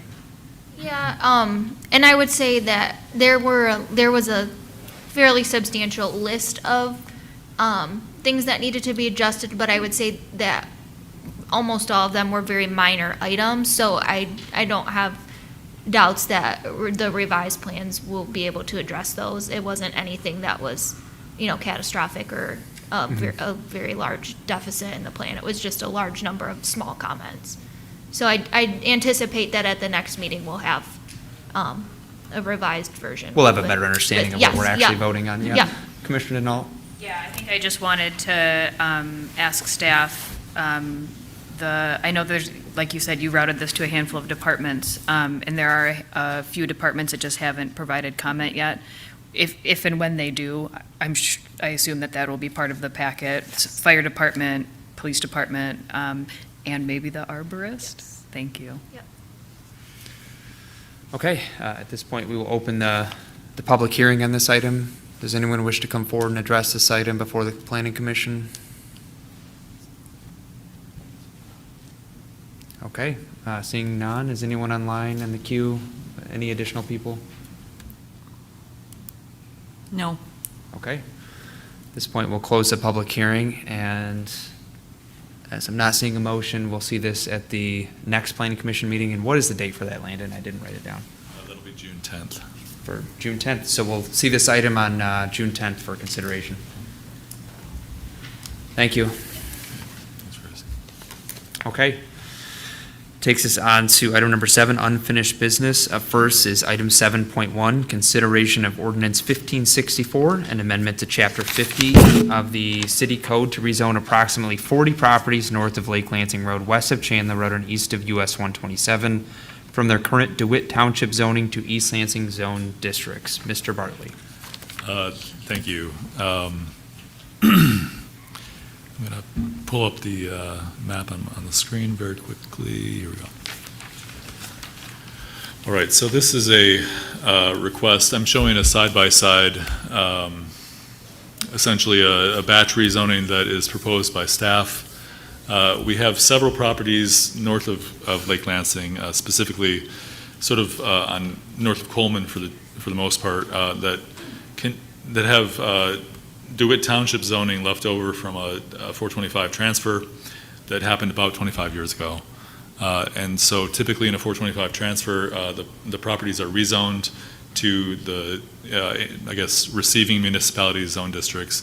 That didn't happen in this case. And so we had received an inquiry to rezone one of the properties, 2900 Coleman, which is just sort of centered between Coolidge and West on the south side of Coleman. To rezone that, but for many reasons, rezoning that one property wouldn't make as much sense as just rezoning all of them at the same time. So we're requesting to rezone all properties that currently have DeWitt Township zoning, but are located within the city of East Lansing to East Lansing zone districts. This has been before you before. I believe it was April 8th or 22nd. April 8th was the public hearing for this, and April 22nd, there were some additional comments at that time. The Planning Commission wasn't comfortable making a recommendation to council, but requested a couple more changes. So I'd like to go through briefly what those changes are. I guess also I should mention that we've received a few more letters recently, largely surrounding the properties 3303, 3255, 3203, and also a vacant parcel, or excuse me, unaddressed between those that are sort of on this, and that's on Coleman, north side of Coleman, directly west of the Hawks Nest neighborhood, concerned about rezoning. So I guess I'd like to just briefly start going through all the properties quickly from the northernmost end. We have these properties up at Chandler and Stoll that are currently DeWitt Township BC, which is a business district. We had originally proposed to switch those also to I guess, analog East Lansing zone of B2. After some public feedback, we proposed to not change that to a business, but rather to R1 residential, single-family residential, which is consistent with the property to the south, which is the Eagle Eye Golf Club. And that was requested by owners of properties nearby, including a DeWitt Township property that's completely surrounded by East Lansing properties. I also want to mention the sort of related ordinance to this, 1570, specifically looks at 3859 Stoll, which is this property way up to the north, sort of surrounded by a larger property that has a little curve on top. That little piece, actually I can zoom in. This 3859 Stoll currently has East Lansing zoning, B4 zoning, but we want to change that to align with whatever the future zoning is for the DeWitt Township zoned properties. So we would, in the next item, which is Ordinance 1570, I'll be requesting that parcel 3859 Stoll also be changed to R1, which would match, let me move this, which would match the zoning of the parcels around it if those are also rezoned to R1. Also, north side of State Road, just east of US 127, is a vacant parcel that was previously M4, DeWitt Township multifamily. We're proposing to change that to a comparable East Lansing zone district, the RM22, medium density multifamily zone district. I should ask real quick, any questions about any of these properties north of State? Yes, sir. I don't have a question, but are we to assume that everything you're talking about here is okay with the property owners? Because I know there was some disagreements and there's some back and forth. Mm-hmm. What you're projecting or telling us now has it all been resolved, or are there any recommendations that you're making that go against what the property owners Mm-hmm. have requested? As far as we know, we don't have any concerns from any of these properties to the north of State. Okay. We did hold a community meeting at MSUFC on Coolidge Road in February and talked to several of the property owners then. We reached out to all the property owners with a mailer and talked to many of them. We've also had follow-up phone conversations, mostly by phone, as well as here during after the public hearing for this. So we do have a couple properties specifically on the south side of West Road, the east side of West Road, south of Coleman, that I'm proposing to change the zoning sort of that isn't what the property owners want. And I'll discuss those. But otherwise, I believe that when I've been in conversation with the property owners, generally I've been hearing that they're okay with what I'm proposing. I haven't heard more comments tonight in public comment. I have received letters recently, not from property owners, but again, like I mentioned, from the property owners in Hawks Nest. So I'm going to switch down to the south side of State now. Briefly, 2870 State is currently zoned agricultural A, DeWitt Township, but the surrounding properties are currently zoned B4. All the properties on the east and west sides of Coolidge here between just south of State are currently B4, which is the restricted office business district. I'm interested in potential changes down the road for that, but at this time we don't have any reason to recommend anything other than B4 to match that property up with the surrounding properties. Just to the east, we have a large property, 3070 State Road, there on the south side. That's currently zoned DeWitt Township agricultural, and the property owners have requested that it continue to be agricultural, and so I'm showing this hatch being residential agricultural, which does allow sort of limited residential use, but primary agricultural use. In response to concerns expressed at previous meetings from residents in Hawks Nest, we're proposing to change. My initial recommendation had been for RM14 for these properties on the north side of Coleman, east of Coolidge, and I'm proposing to change those to agricultural, RA residential agriculture, again at the request of property owners to the east in Hawks Nest, and also a direction from the Planning Commission last meeting to make those the sort of analog East Lansing to DeWitt Township Ag. So I'm proposing RA, which is residential agriculture, for those properties. There's currently a residential property on Coleman just to the east of those that I'm proposing to maintain as residential because of its size and location. I'm proposing RM14 that is a fairly flexible, low-density multifamily residential zone district. I'm also recommending RM14 for essentially the rest of the properties along Coleman, to the north and south side of Coleman. So west of that, property 3203, East Coleman. So that would include 3151 Coleman and the properties on the south, and then all the properties to the west, all the way up to West Road on both sides of the street. And essentially, the reason I'm recommending RM14 for those properties is that the existing land uses are largely single-family residential. There's a school, but we don't want to create nonconformities if we can avoid it. And RM14 allows for single-family, two-family, but also allows for low-density multifamily, which was the request of the applicant at 2900 Coleman, which is essentially why we were proposing RM14 for that property, and then we felt that it made sense for the surrounding properties as well. Finally, there is proposed the properties I mentioned just south of Coleman on West. Those owners, there had been some discussion by owners at the corner about commercial. I suggest not doing that. I think that it's worth sort of a deeper dive in planning consideration, whether or not a commercial corner there would be appropriate or not. I'm not sure about that right now, and so I'd like to recommend continuing to have a residential zoning, which would be consistent with its current residential R3, which is DeWitt Township. And finally, I think I mentioned, yes, the properties south of there on West had originally talked about residential. All the properties surrounding those to the south and east and west are currently zoned B4. And so I wanted to maintain that and sort of align those three properties with the surrounding zoning of B4,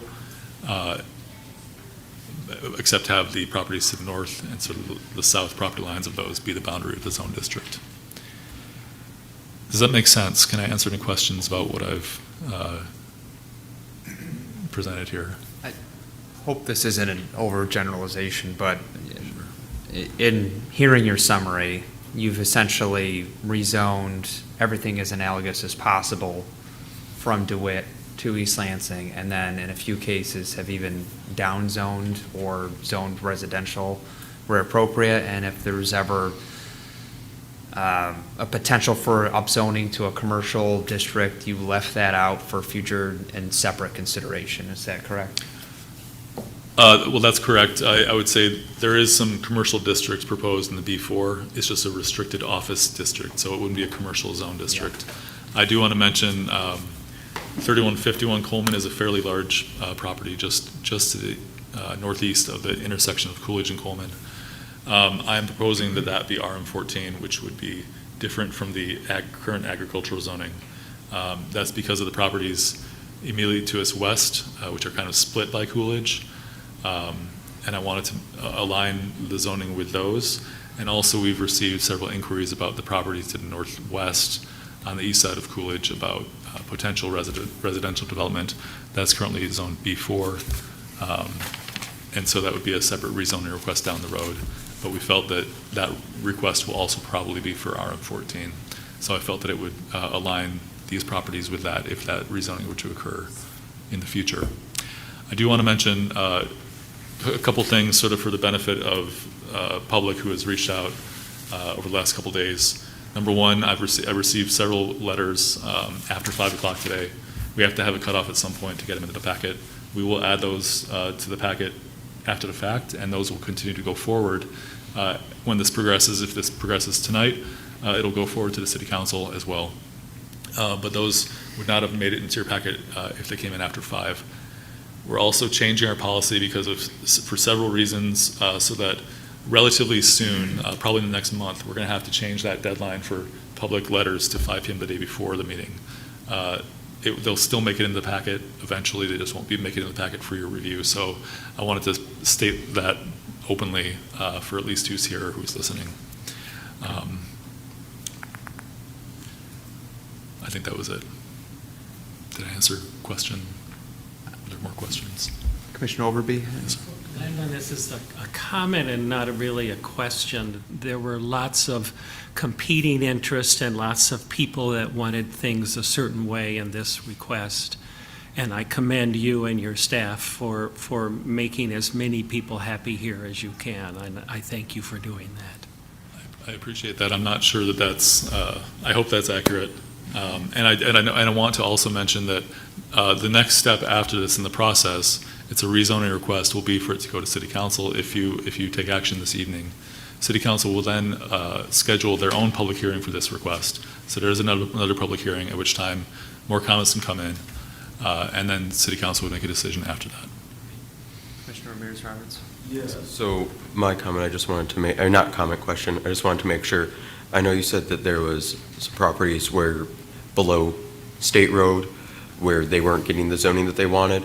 I just wanted to clarify, was that just the corner on West Road that wanted the commercial, or were there other properties? The property owners that talked to me about a retail commercial district were on West Road at the corner. And I pushed back on that on my initial staff recommendation, I believe. Yeah. And haven't heard too much, I guess, pushback since then. Sorry, Lena, which parcel? I'm sorry, the properties, I think Commissioner Ramirez-Roberts, you were talking about the parcels on West Road, on the east side of West, south of Coleman? Yeah. Okay. So those are the last parcels I talked about, 16, 8, 25, 51, and 77. On West, just south of Coleman, I'm zoomed way into them right now to point out which properties I'm talking about. Okay. Commissioner Chapin? Yeah, so I think I sort of echo Chuck's comments about the amount of work that your staff has done here, Landon, back and forth several months back and several modifications. And I think you have a policy in front of us.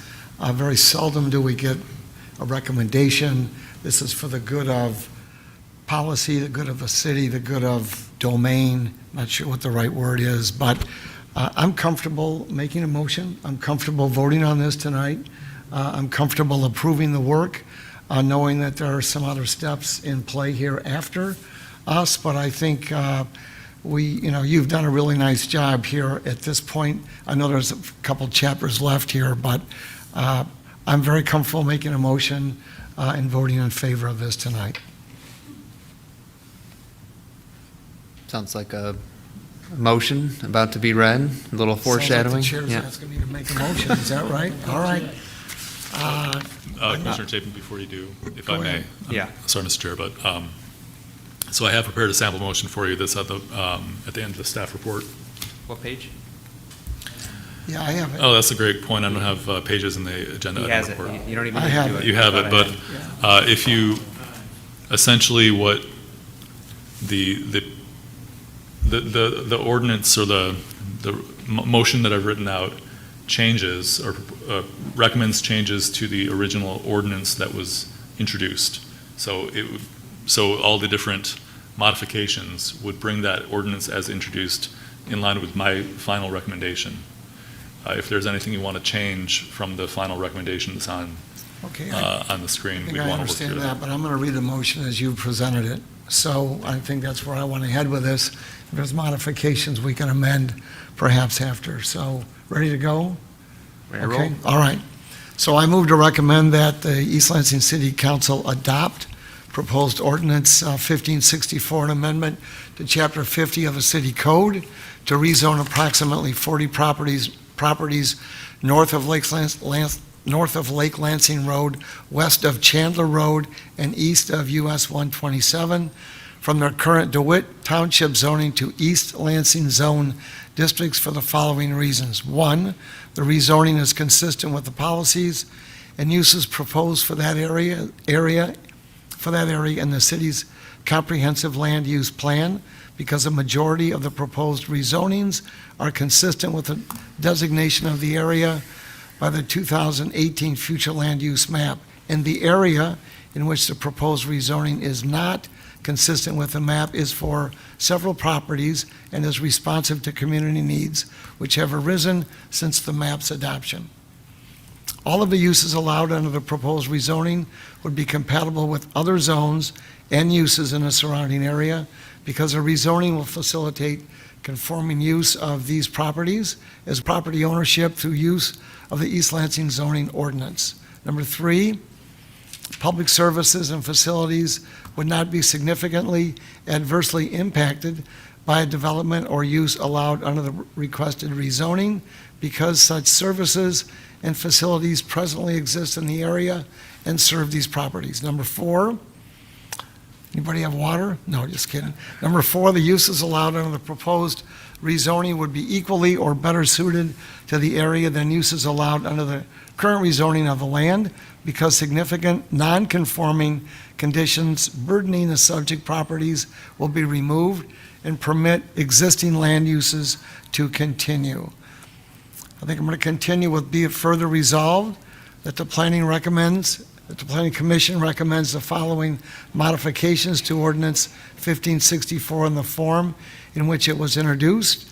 Number 1, 3070 State Road and the 0 East Coleman Road, 1920 50 36 220 shall be rezoned to RA Residential Agricultural.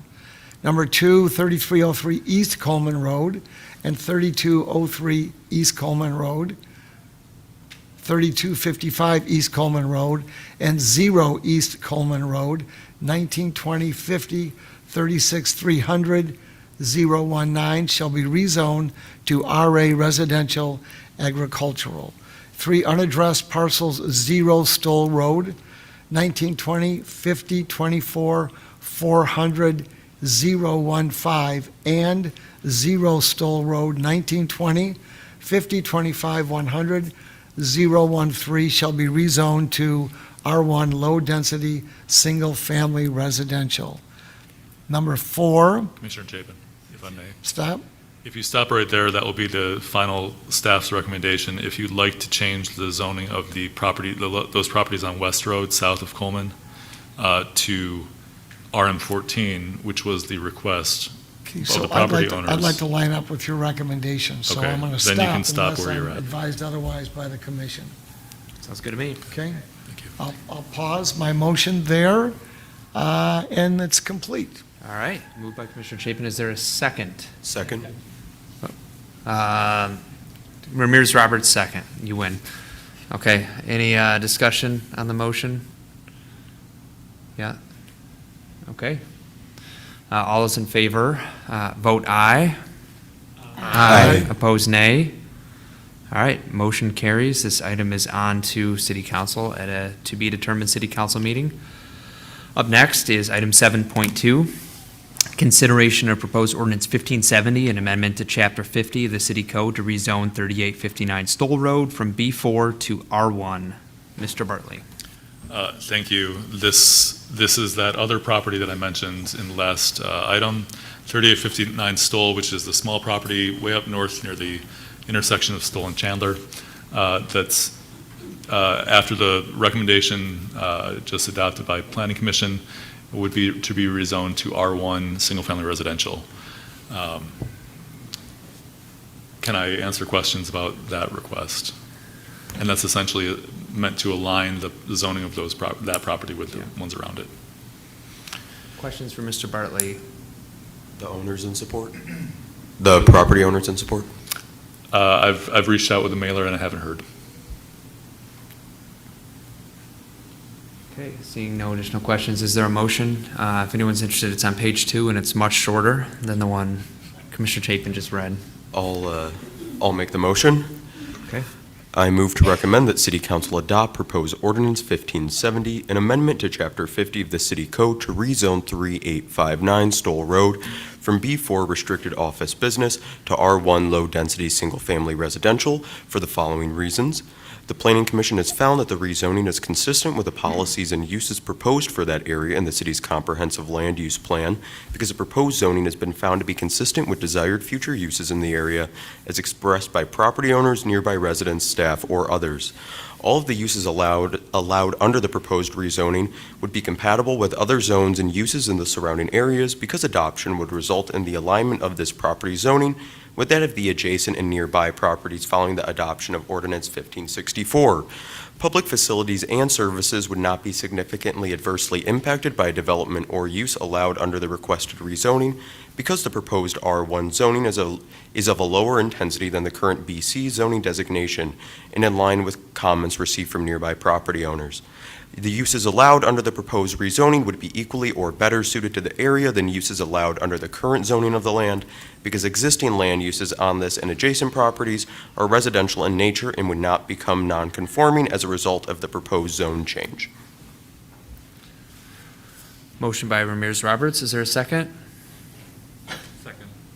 Seconded by Commissioner Putz. Any discussion on that motion? It aligns with the previous motion, and I think it, in my mind, they both go together. It would be reasonable to approve both tonight. Commissioner Lapine? I don't know if this is the right place to ask it. I should have asked it previously, but Landon, now that we've made a motion and have a path forward on this, will there be additional communication that goes to the homeowner? Yes. Okay. I should say, at the very least, a mailer out for the next public hearing by council. Okay. My intent is if it is adopted, we would also send them a notice at that point. Thank you.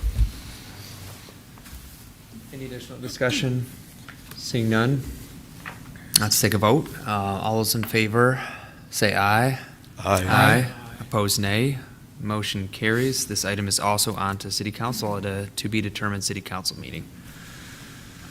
That moves us on to the new business section of tonight's agenda. Up first is 8.1, a request from Evan Williams on behalf of Harbor Bay Ventures for approval of a site plan for a 12-story mixed-use development consisting of 1, 2, and 3-bedroom dwelling units and ground floor commercial space at 401, 421, and 427 East Grand River Avenue.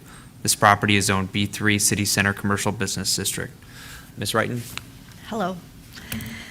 We were here 2 weeks ago with a version of this plan, which has had some significant changes since that time. The applicant did take into account the concern for trying to understand each of the elements that they updated, so they ballooned out in drawings as shown on this first floor plan, some of the items throughout the set. They addressed some of the comments that had been previously received. This set of drawings has not been, I have not received comments back from fire or engineering. I did talk to engineering and the building department briefly to try and encapsulate some understanding of the things that they still felt needed to be addressed. This is a moving target, if you will. It's a very large project, and they are working to constantly try and update the plans according to what the ordinance says. The latest iteration shows that there are still some items that do need to be addressed, particularly with the alley access, which was a concern of the building official. There's some concerns related to how the trash will get taken out of that back alley with a perpendicular access. They did do an update to the loading dock, which is on the other side of the building. It's not on the alley side, but on the other side. They're still working through some of the additional items. Throughout the project, there have been questions and concerns about lighting. They have a plan, but some of the questions from the building department also talked about the expansion related, or the lighting, how it has to stay on site, and some of their projections are showing that it goes off site. The limits of their demolition preliminary plan shows it actually going through the building to the north. So there are still some items that need to be addressed. You'll see in my staff report that I did list a substantial number of conditions that need to be answered. Several of them are standard. Some particular to this project are related to the fact that they're proposing mass timber and LEED Gold certification to get 4 additional stories as incentives. So in this district, a reminder that parking is prohibited on site, and they are not providing any. They are providing plenty of bike parking. The LEED Gold certification requirement to achieve a vote for that incentive would require them to provide a pre-certification prior to City Council's approval. The mass timber is listed as a condition for both the approval for the incentive and then as well for the final construction to be allowed to be granted occupancy of that floor. The same thing will happen for the LEED Gold certification, that they'll have to provide that certification prior to getting occupancy for those additional 2 stories. So in the district, the first floor requires a principal use. They're providing 2, they say retail, but then it also discusses restaurants. They have outdoor dining that they're proposing with those, which includes bonus allotments to give them the full coverage of the property. They have provided some stormwater calculations for their volunteering on-site basin. I haven't gotten response back from the engineering department yet on those calculations.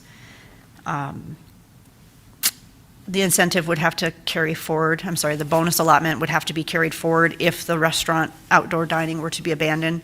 Those numbers are provided in the section with the related conditions. There's a lot going on in this project.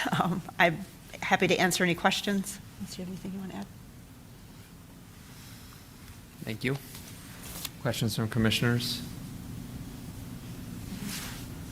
Alicia, could you, you're right, there's a lot going on, and I'm admittedly starting to confuse some of the revisions and updates, because I feel like we've talked about this a good amount. Can you talk to me about the parking? Parking is prohibited in the district, meaning they can't have it unless they ask for it with a specific delineation of why they need it. And they would have to be able to convince the Planning Commission that it's just needed, but it's prohibited otherwise, and so they're not providing any. So we would have a 12-story building with 147 units at least and no parking? Correct. But we do have a substantial city set of parking. Might not be the most convenient for where people want to park, but there is a garage a block away. The applicant has indicated that students, or the individuals that are expected to rent these units have a vehicle on a 0.2 basis. That's where they've provided their calculations, which comes to around 150 spaces. The city's downtown parking system has indicated that they're willing to provide 215 monthly parking spaces between all downtown development. That doesn't mean that students or other occupants couldn't go to the city individually and potentially obtain their own individual spaces, but there would need to be a parking agreement, which their owner has provided a draft to the parking department. Their comments were included originally. That has not been reviewed by city attorney or obviously hasn't gone to council yet, so they would have to agree to that as well. But the available number of parking based on what the applicant is indicating they need seems to sort. Okay, that's helpful. Question here connected to your comment, Lauren. I thought I read in the packet that they had reached an agreement with the parking department to lease, I don't know the number right now, but maybe I want to say 175, but it would be less if the other proposal that's come before us on Albert would actually take place. Did I just clarify that in the midst of They have your provided answer to a Lauren? parking agreement with the parking department, and I believe they asked for 150 spaces of the 215 that are available, but there isn't an actual agreement. It hasn't been reviewed by our I city see. attorney. Okay. It's still a conversation. Still a pending issue. Yes. Okay. Thank you. From a procedural perspective, it hasn't been reviewed by the city attorney. Is it hasn't been reviewed because we haven't made a decision at Planning Commission and it hasn't gone to City Council? Or Yes. it just hasn't been reviewed yet? It wouldn't go until we get to the city Got it. council standpoint. Thank you. Questions in this end? Vice Chair? I just want to get your opinion, Alicia. So we heard from the attorney or someone from the State News today. So in your opinion, like if they wanted to build if the State News wanted to build 8 stories up, in 3 years from now, like and this plan goes forward as proposed, would there be issues? I mean, would it be something that we should consider? I mean, with the setbacks and with windows, and I mean, I don't quite know. There's a lot of information. I'm not quite sure how to parse it all. So the ordinance applies the same to each parcel, so they could go up. Whether or not they have comfort for that is not something that I could speak to, but if the ordinance as it is today is still in place as it would be that at that time, they also would have a 0-foot setback. So they could be, like, think of downtown Chicago, buildings are smack up against each other. There ends up being firewalls and building code requirements that have to be met, but it's the same for any development. Okay. And could you talk about the alley one more time? Like, 'cause they had issues with the construction and alley and swinging cranes and all that sort of stuff. The alley is narrow, and it is difficult for vehicles of any size to back in or out. So they do use delivery trucks, vehicles picking up materials from the backyard, or the alley, they go straight through. I've not actually seen anybody back out except for right at the edge where they couldn't get in because it was being blocked. The building department did have concern about that as well. They showed a portion of how the alley would be impacted in the updated drawings, but the building official asked for additional details related to it. It's narrow. All of our alleys are very narrow. As far as the crane and the mechanisms that the gentleman was talking about in his letter, I'd have to ask the applicant to further elaborate on how they intend to satisfy those things. Great, thank you. Commissioner Overby? Both Landon and Alicia, this is a question for you. So it seemed to me in reviewing these materials that there were a significant number of outstanding issues, that we needed more information and that you needed more information to really finalize your recommendations to us. Is that correct? So from the first meeting to where we are today, they had taken into account the questions and comments that they had received from all of the outside departments and myself as well. Since that time and this plan being presented to you, I have not gotten comments back from the other departments to be able to provide to you what they have concerns. Like I said, I had a verbal conversation with the engineering department and the building department, but they haven't had an opportunity. It's a short turnaround time from when we actually review the updated plans. They got them to us, and I turned them around straight away to the other departments. But other departments, we usually try and give them 2 weeks to get comments back. And with a plan of this substantial size and the multiple moving parts and the different elements that are related to the construction, the uses, they have not gotten back. And so I'm not sure what additional information may be coming from them. So with that in mind, and I guess I'd ask my other commissioners what they think, I would prefer that we delay this vote until we have this additional information. I think it would help us in making our decision. But I ask my fellow commissioners what are their wishes. I'd like to hear from the... Yeah.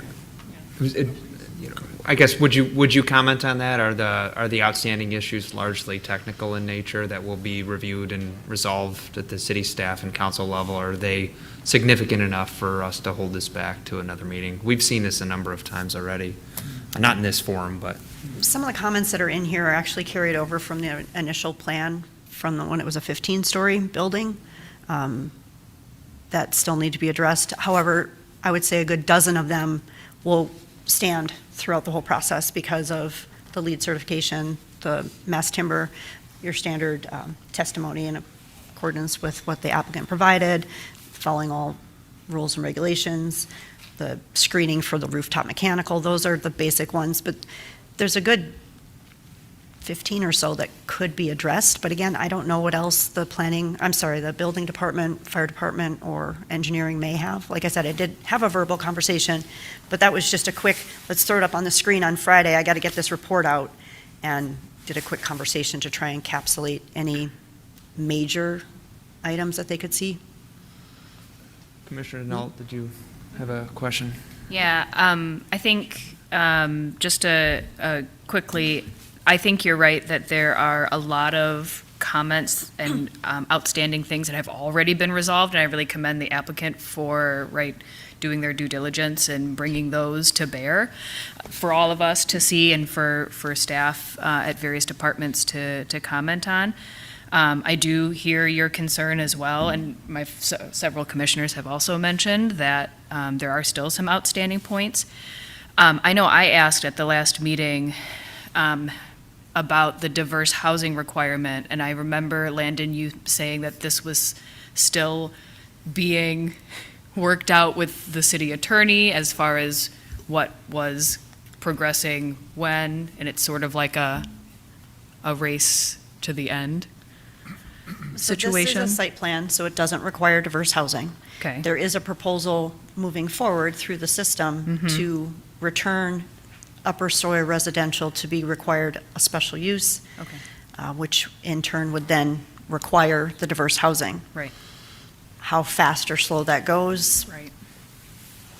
With the new ordinance that's in Yeah, front of city it's- council, that's sort of my question is Putting the egg Yeah. before the, Yeah. I don't Okay. know. Unless you have a better idea. Oh, Mr. Bartley. Thank you. I don't have a comment about that, but I just wanted to get back to the question about is it ready, I think. And we do have a lot of feedback still to get, and hopefully not too many additional changes to this plan. You have a lot of conditions written out in the sample motion, I think 30. And that's intended to kind of fill in the gaps where we're missing or have concerns still. So presumably if you were to delay this, that number of conditions might become fewer because we'd have more of the items addressed. But the intent of this motion is that if the Planning Commission wants to move forward tonight, this would cover it as well as we can, if that makes sense. Thanks. Thank you for that. Commissioner Chapin and then Ramirez Roberts. Commonly, I just like to maybe have some open conversation here. Commonly, we would make a motion, but it is so cumbersome. I'm wondering if we can just sort of have some open dialogue here before we put a motion on the table that we may not be ready for or not. Yeah, I think that makes sense. The applicant hasn't come up yet either. so, Okay, all yeah. right, so I'll We just could- kind of wait. I suggest that too. We Okay. have ask questions of city staff, ask questions of the Yeah. applicant, and then we should discuss and Yeah, then okay. consider if we want to make a motion or Okay. not. I think that makes a lot of sense. I'll pause. I've got some things to say. I'll pause, though. Okay? Sounds good. Ramirez Roberts? Yeah, so I just had a question, and this is in relation to the comments raised by the state news. So I'm looking at like the standards of review for site plan approval, and it talks about, compatible with surrounding properties. As that ordinance is written, it only has to be compatible.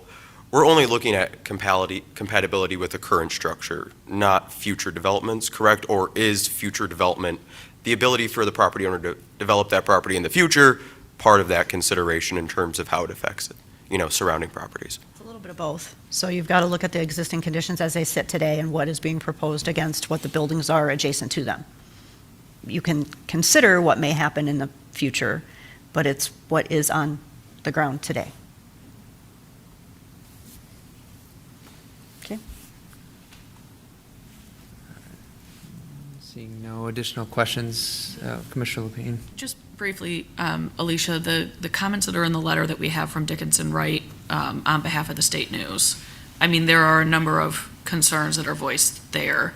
Do those match with some of the remaining kind of 15 outstanding items that you're still waiting on?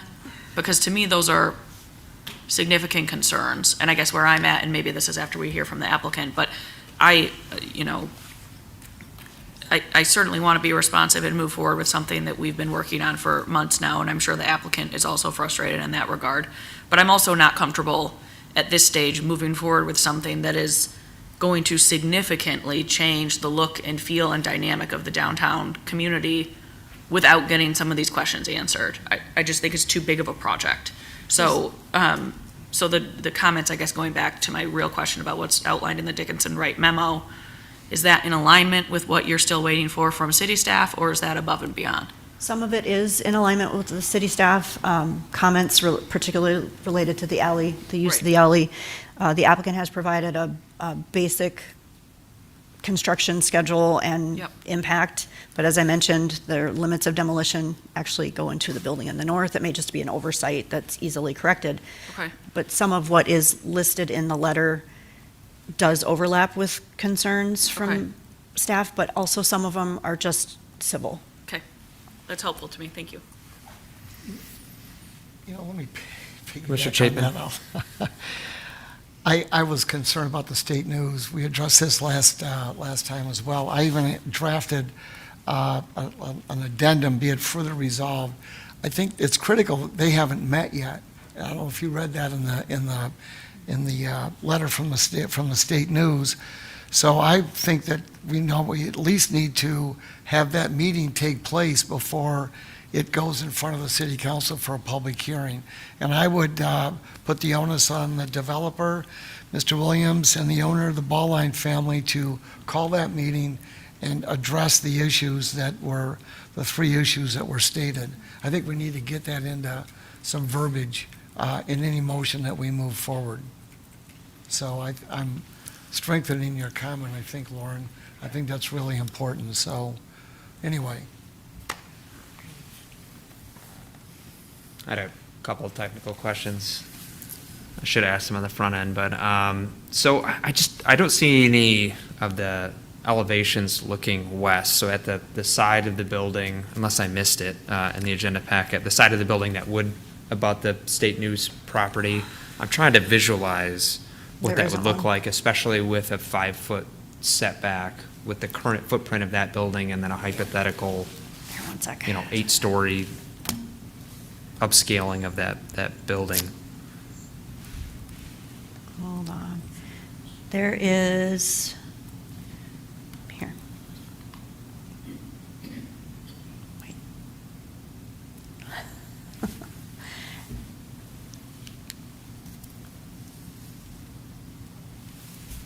So there's the east elevation on the right, which would be the one that's immediately adjacent. It looks just like the west, with the exception of the first 2 levels. So is the state news building the gray box at the bottom? Yes. Okay. So that side of the building's fully windowed. So Yes. with a 5-foot setback, potentially you could have a scenario where there's an 8-foot building next door with windows 5 feet away from each other, which is, as you said, common in urban cores across America, but unusual for the city of East Lansing. I can't think of another example of that, but anyways, thanks for the clarification on that. And then you talked a little bit about the patio and the lighting. So lighting can't shine off of the property. It's supposed to be maintained the way that the ordinance is written within the boundaries of your property line. And they do have some casting just beyond onto the public sidewalk. So with the patio, it looks like the lighting is above, though. So the patio extends out a little bit and the lighting's above, so that would be So the way that they've meeting shown the their ordinance. drawings for their photometric plan. One second. How do I pause?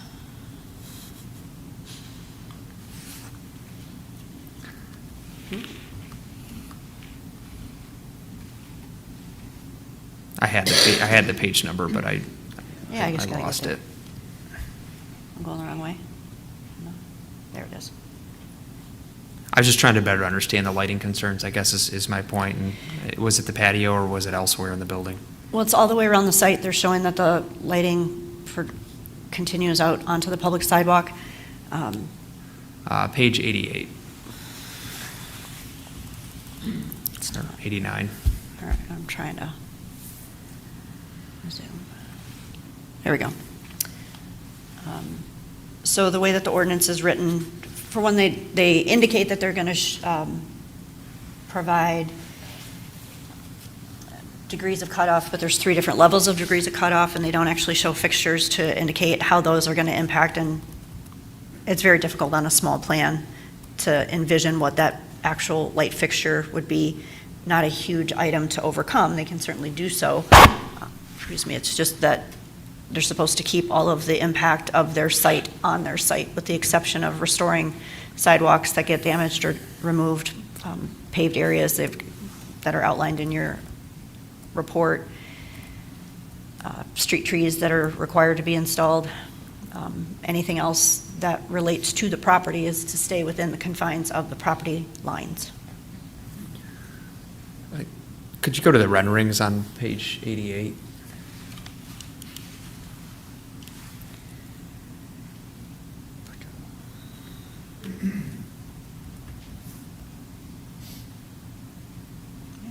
Oopsie. Do you want the close-up one?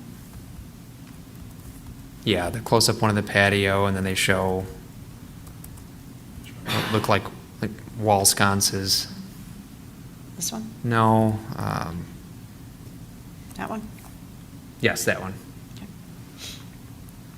So is it the sconces that don't meet the ordinance requirement? Is it the what's in non-compliant? Because I think the patio picture looks great, honestly, and I'm trying to better understand what would be a violation. I'm not quite sure, because Okay. the way that they've got it illustrated versus the way that the photometric plan identifies this cast, they don't kind of line up.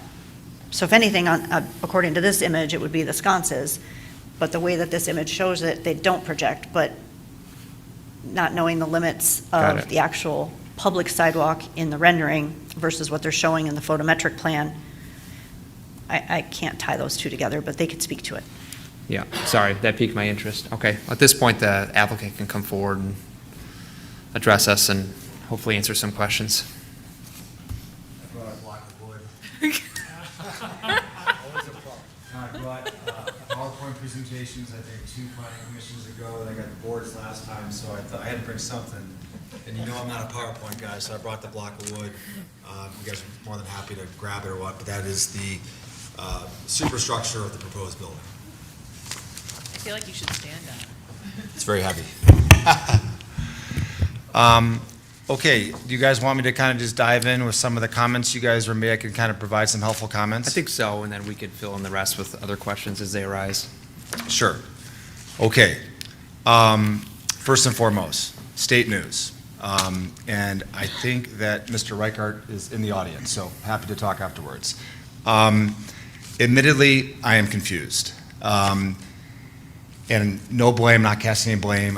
It's not a blame game here, but we're talking about a code compliant building that is in conflict with a hypothetical building in the future. So I don't quite know how to address it. And I don't know what Mr. Reichert and what Mr. Moody is actually asking for. So for example, they don't like the setback, which is 5 feet more than what we need to do, but what is the ask? I don't know. In addition, would they be able to put a encumbrance on their title to provide a 5-foot setback when they develop their building? Don't know. We're not asking for it. But again, it doesn't matter. I'm not trying to pin the tail on the donkey here. What I do think, and which is really important for you guys to understand, is that there is a responsibility as the developer to communicate with your neighbor, which is a good thing to do. So I just want to set the record straight, not pointing the finger here, but following last planning commission, and I really kind of compliment Brad and Greg because they're really the neighbors, and we all know, I think the story, Howard Ballline sold the building to the state news. I don't know what year, but that is maybe some historical context. But on May 15th, Brad and Greg reached out to Chris and Matt to meet. Chris and Matt were busy, and 6 days later wrote back and said they were at a conference. And then, so I just want to get these facts straight, this is important. So on May 15th, 2 days after, then in response to Chris's email on the 21st, Greg wrote the following on the 21st. And this is a little bit long, but it's really important because I just think this is a kind of a nerve that's been kind of unearthed here. I just kind of wanted to just treat it fairly. Quote, Chris, we'd like to keep this one informal, just the four of us, you, Matt, Brad, and me, with Mark and Evan available to join if helpful. Our dad always spoke fondly of his dealings with the State News when he sold you the building, and we'd like this conversation to feel like a continuation of that, neighbor to neighbor. Before we meet, again, we're asking to meet, we wanted to share where things stand on these items raised at the May 13th Planning Commission by Councilmember Moody in order to keep the conversation most productive. Number one, setback and dimensional requirements. The B3 City Center's commercial district requires a 0-foot side yard at this property line. We have provided a voluntary 5-foot one at floors 2 through 12, more than the code requires, not less. We did that on purpose so that drainage, maintenance, and construction activity all stay on our side of the line and your future redevelopment options are fully preserved.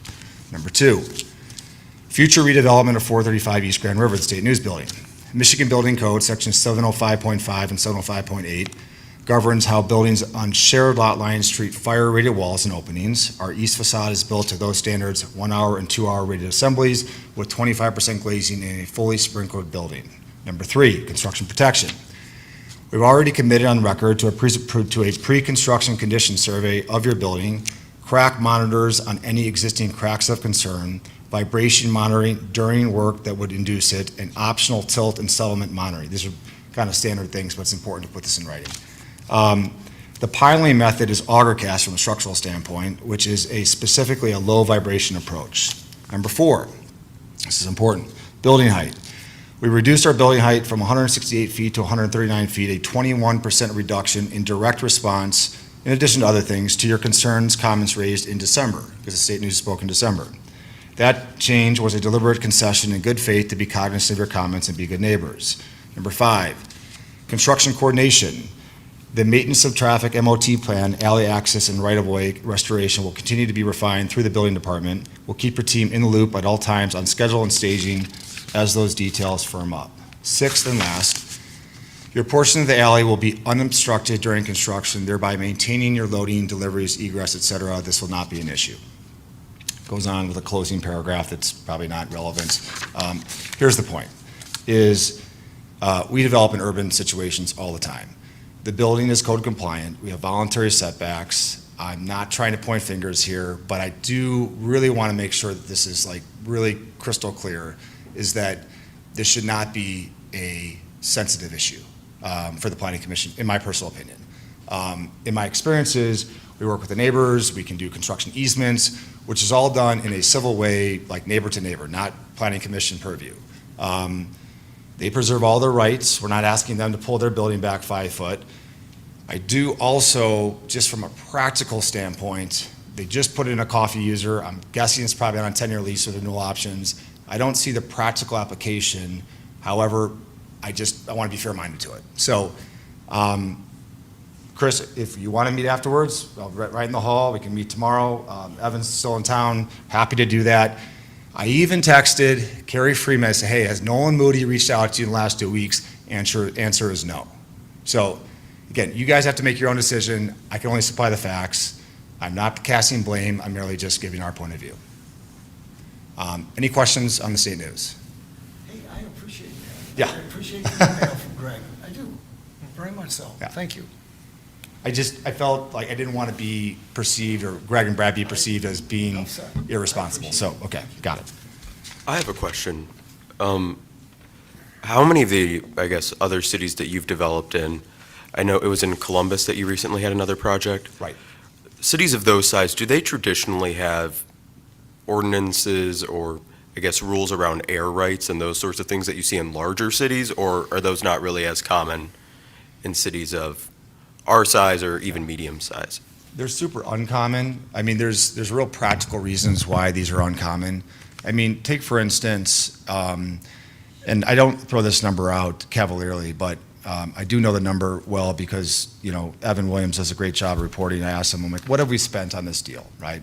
We've spent $793 and change right now in our plans, architectural engineering. Why is that important? We would never do that if we had to worry about neighbors, right, that would have recourse as to dictating, we have to rely on the ordinances, which is super important for you guys, because we follow your plan, right? And so we have faith in that, and we spend time, money, and resources, and we rely on those plans. So to answer your question, we typically don't get in this situation because urban design principles are just that, right? The B3 district is pretty consistent, wanting tall density on TOD, right there in your comprehensive plan. And in those situations, different than probably B1 or EV or other districts, M32, for example, in this situation, lot line to lot line, all day long, it's good, sound urban design principle. I have another question. Okay. So I guess I'm imagining the MSU FCU building down further on Albert, or technically Abbott, whichever one it is, Right. and how it has, that sheer brick wall so that something can be built right next to it. In my understanding, apartments in East Lansing, those new builds, they have to have windows, correct? Or no? Or is there any kind of requirement around that? Okay. So I guess you probably wouldn't build those units if windows weren't there, I suppose. Do you know how many, if you were to, completely eliminate those windows up to a certain extent, how many units would be removed? And then essentially that's a complete rework of the project at that point now? Yeah, it would be a significant, would be an understatement, rework, number one. Number two, I don't know the exact three. Number three, more importantly for me, I guess, as an urban design enthusiast, I think that actually you're cutting off the nose despite the face, so to speak, in the sense that if I'm coming westbound on Grand River and I'm looking at the east facade of this building and it's just windowless and it's all of a sudden just like either metal panel or masonry, or we would never do this, EIFS, I can't stand that personally. So I think the glazing glass factor is super important from an aesthetic decor. Again, it's hard to say what hypothetically may or may not happen, right, and drive purposeful change to a status quo development. That's where I'm kind of struggling right now. And I don't want this to be personal. I'm really having, and then furthermore, if they were to develop down the road, they would have the same rights we would have. They could actually go to a 0 lot line condition and be right up against our building if they wanted to. We're voluntarily pulling ours back 5 feet. Vice Chair. Can I change the subject just a little bit? And can you address all the conditions or things that have not been met, you're working on currently? Sure. We'd like to hear more about that. For sure. I have a kind of a philosophical response, if you don't mind. So it may help, you may not. Again, I think we are here, let me speak plainly, to ask kindly for your motion to approve the site plan tonight and push it to City Council.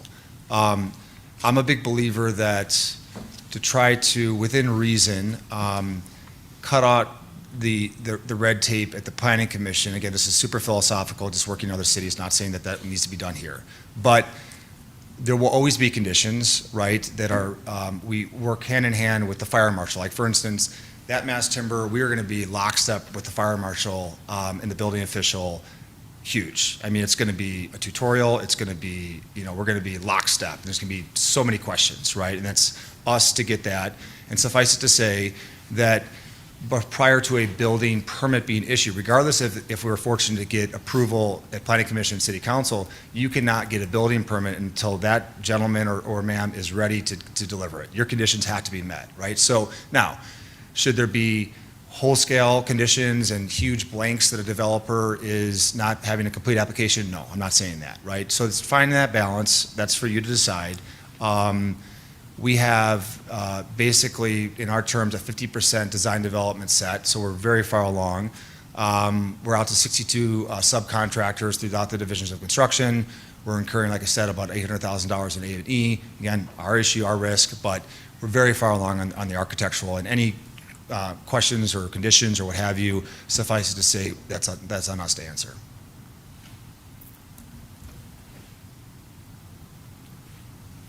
Talk about lighting specifically. That was a new issue raised tonight that I don't think we talked about specifically before, and maybe there's some distinction between what your renderings are showing and what the elevations are showing about what's on site and shining off site.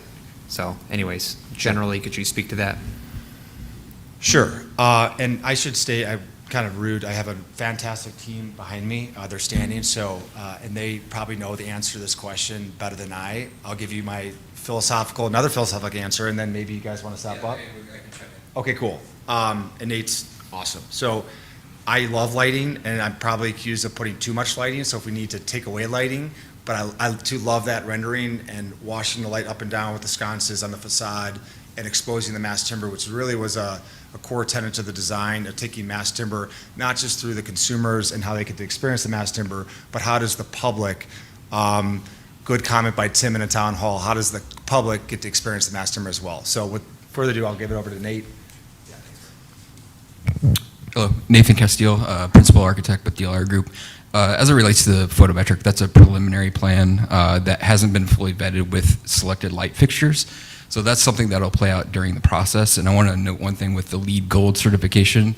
We'll have to adhere to all dark sky requirements and light pollution requirements. So that'll be something that we dial in throughout the construction drawing process and select those fixtures to make sure that we're not having any light pollution outside of our boundaries. And one thing with those canopies that will protect the uplight from causing any dark sky concerns. Any additional questions on that? I could also circle back to that setback. That is an international building code prescription for that 5-foot setback. So if we're between 5 and 10 feet, we're prohibited to 25% glazing. When we go above 10 feet, then we're 45%. So that is a common thing across the country, and that is adopted from the International Building Code. Thank you. Any additional questions for the applicant or applicants? Do you want to talk about parking at all? Sure. Any updates on parking? Okay, cool. It's a topic that comes up. We've started this process a long time ago. There's been good iterations and good community feedback throughout the process, and parking always gets brought up. So I don't pretend to have the answer. I know the data. Fortunately, the city had kind of an updated parking report, I think, in March or what have you, for what it's worth, right? And I'm probably belaboring the point, but, and I think I have the facts right in my head. I don't have them on a sheet, but peak capacity, 1,100 vacant spots. The vacancy in the spots are more profound in the eastern garages versus the western garages. So, for example, Division and Charles at peak occupancy are 50% vacant, plus or minus. I think one's 48, one's 52, but right in that range, right? So the question is that, and the question for the city, because I don't want to be presumptuous, is what's the right fit, right? We've heard a lot tonight that as a planning commission staple that was passed, I don't know when it was passed, but that in an urban situation, it was decided that there was no parking, right? So to be compliant, we can't put parking. Many people disagree with that, right? Many people agree with that. As an urban design enthusiast, I agree with that personally, but it's a personal opinion. We do see other cities across the country, Madison, Columbus, two that come to mind that have zero parking requirements. The deal that we're building in Columbus right now, we have zero parking. So the question really becomes is, like Caleb Charo, the director of parking, is what would be the available limit? That's a question, right, that I don't pretend to know the answer. The question then becomes is, does the city want to enter into an agreement with the developer to lease the spots? There's pros and cons to that, right? We could not do that, and then we could just let the free market say, okay, if a resident would like to approach Caleb and rent a spot on a monthly permit, great, right? They could do that right now. There could be financial advantages for the city to enter into a long-term agreement with a developer so you can have that stable income with CPI adjustments, that could be something, right? So I just provide context. It's really a matter of city policy, what really they want. Thank you. Yeah.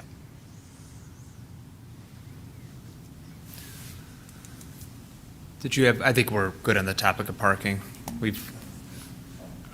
Yeah, I just wanted to come up, sorry, Evan Williams, Harbor Bay, and Eric Stanley, also with DLR Group. We're kind of more on the technical side, so if you guys had any specific questions, we wanted to get the guy out of talking and back against the wall. And then also, one of our thoughts here, and we're not trying to run long or anything like that, would be to potentially bring up the 30 bullet points of the the requirements that are within the motion for approval, because we can pretty quickly, I think, speak to a lot of those, if that is what the planning commission would like to do. Or we could speak to any individual ones, but I don't know that we need to go through all 30 unless the commission wants us to, but, No, I prefer for that just to be shared with city staff. and Yeah. be in our packet. yeah. The one curiosity I have is just, can you talk about updates to the alleyway access, both for during construction and then post-construction for vehicle access, and any potential changes or updates you're making there, or communications you're having with the city? yes, absolutely. So one of the sheets that was updated in the new packet, you'll see a diagonal loading dock there in red. That's specifically going to be used for move-in, move-outs, and retail loading. So any of the food deliveries that are required for the 2 retail spaces. The trash room specifically, I stated this back in December, it still holds true.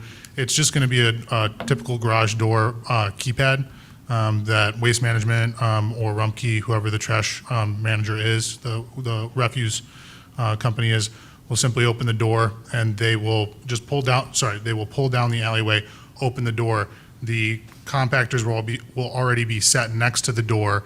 They'll roll them out, load them into their truck, push them back into the garage, and then close the door. Same way that Landmark on Grand River and Newman Lofts operate. And then to the point of construction, specifically for schedule and MOT plans, we wanted to keep it super general for now because we have no idea what the city engineer would like to see. We have general practices, best guidelines on the MOT plans that we wanted to meet.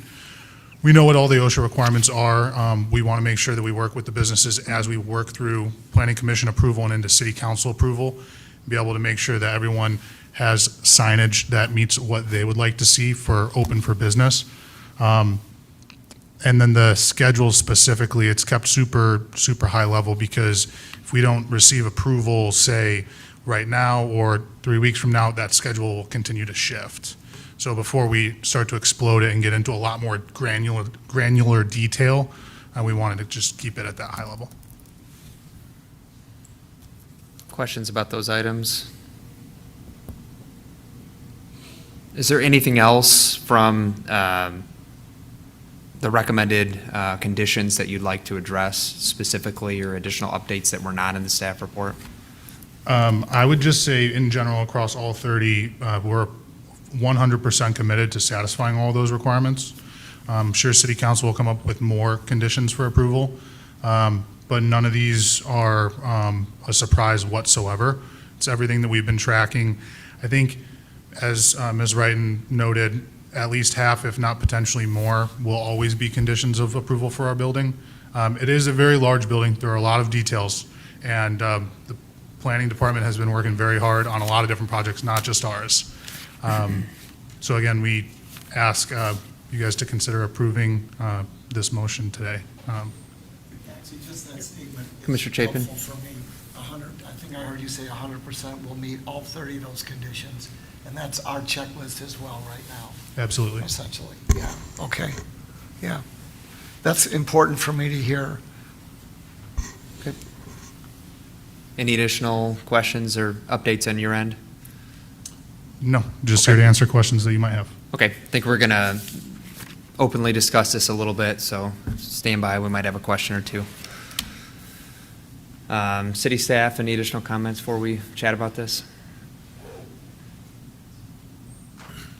I just wanted to note, Mr. Chair, you had mentioned at a couple points, you were saying specific page numbers in the PDF. Yeah. In like the 80s, those are old plans. And so the Got newer it. ones are in like the 300s. So I just bring your attention to the lower left, or excuse me, lower right corner of the plans that will typically have the date. And you'll see, and also in the file names, you're going to want to look for the May 19th. The patio didn't really change, though, on the lighting for the patio, did it? No. Yeah, sorry, I was referenced the wrong page, but Okay.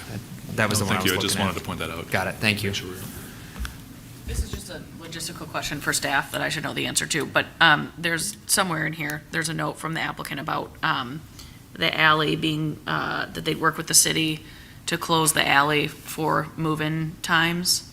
is that something that we do for other businesses or apartment complexes downtown, or is that a new process? I don't have any idea. Because closing the alley seems challenging, given the fact that it's like the one thoroughfare for delivery drivers, and there's a lot of foot traffic. So I have lived here my whole life. I don't remember closing the alley for much. In the short time that I've been here, I've not seen that happen. Typically, what I have seen for move-in and move-outs for different developments, like the Hub, they actually use the road and Yep, I get a remember road that, closure yep. permit when necessary, and they have to coordinate the times for like 15-minute intervals that the people are dropping their things off and picking them back up.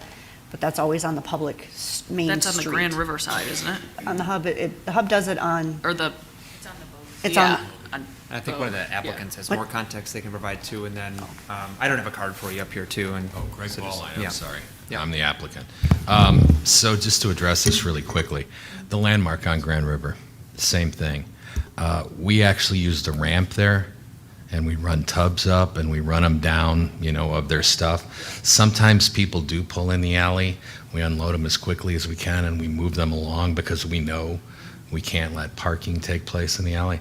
So usually we contract the spaces with the city, knowing that move-in days, and we stagger those move-in times so that, they've got from 10 to 12, they got from 12 to 2, they got from 2 to 4, so that not everybody arrives on the same day at the same time, and we don't overwhelm either the parking system or the ability to get things into the units. The difference is that we are also fully furnished. It's not like people are pulling up with trailers with couches and stuff like that. You have people that are coming in with suitcases and much smaller items. It's not like move-in in a neighborhood, and it's more of an urban move-in, if that makes sense.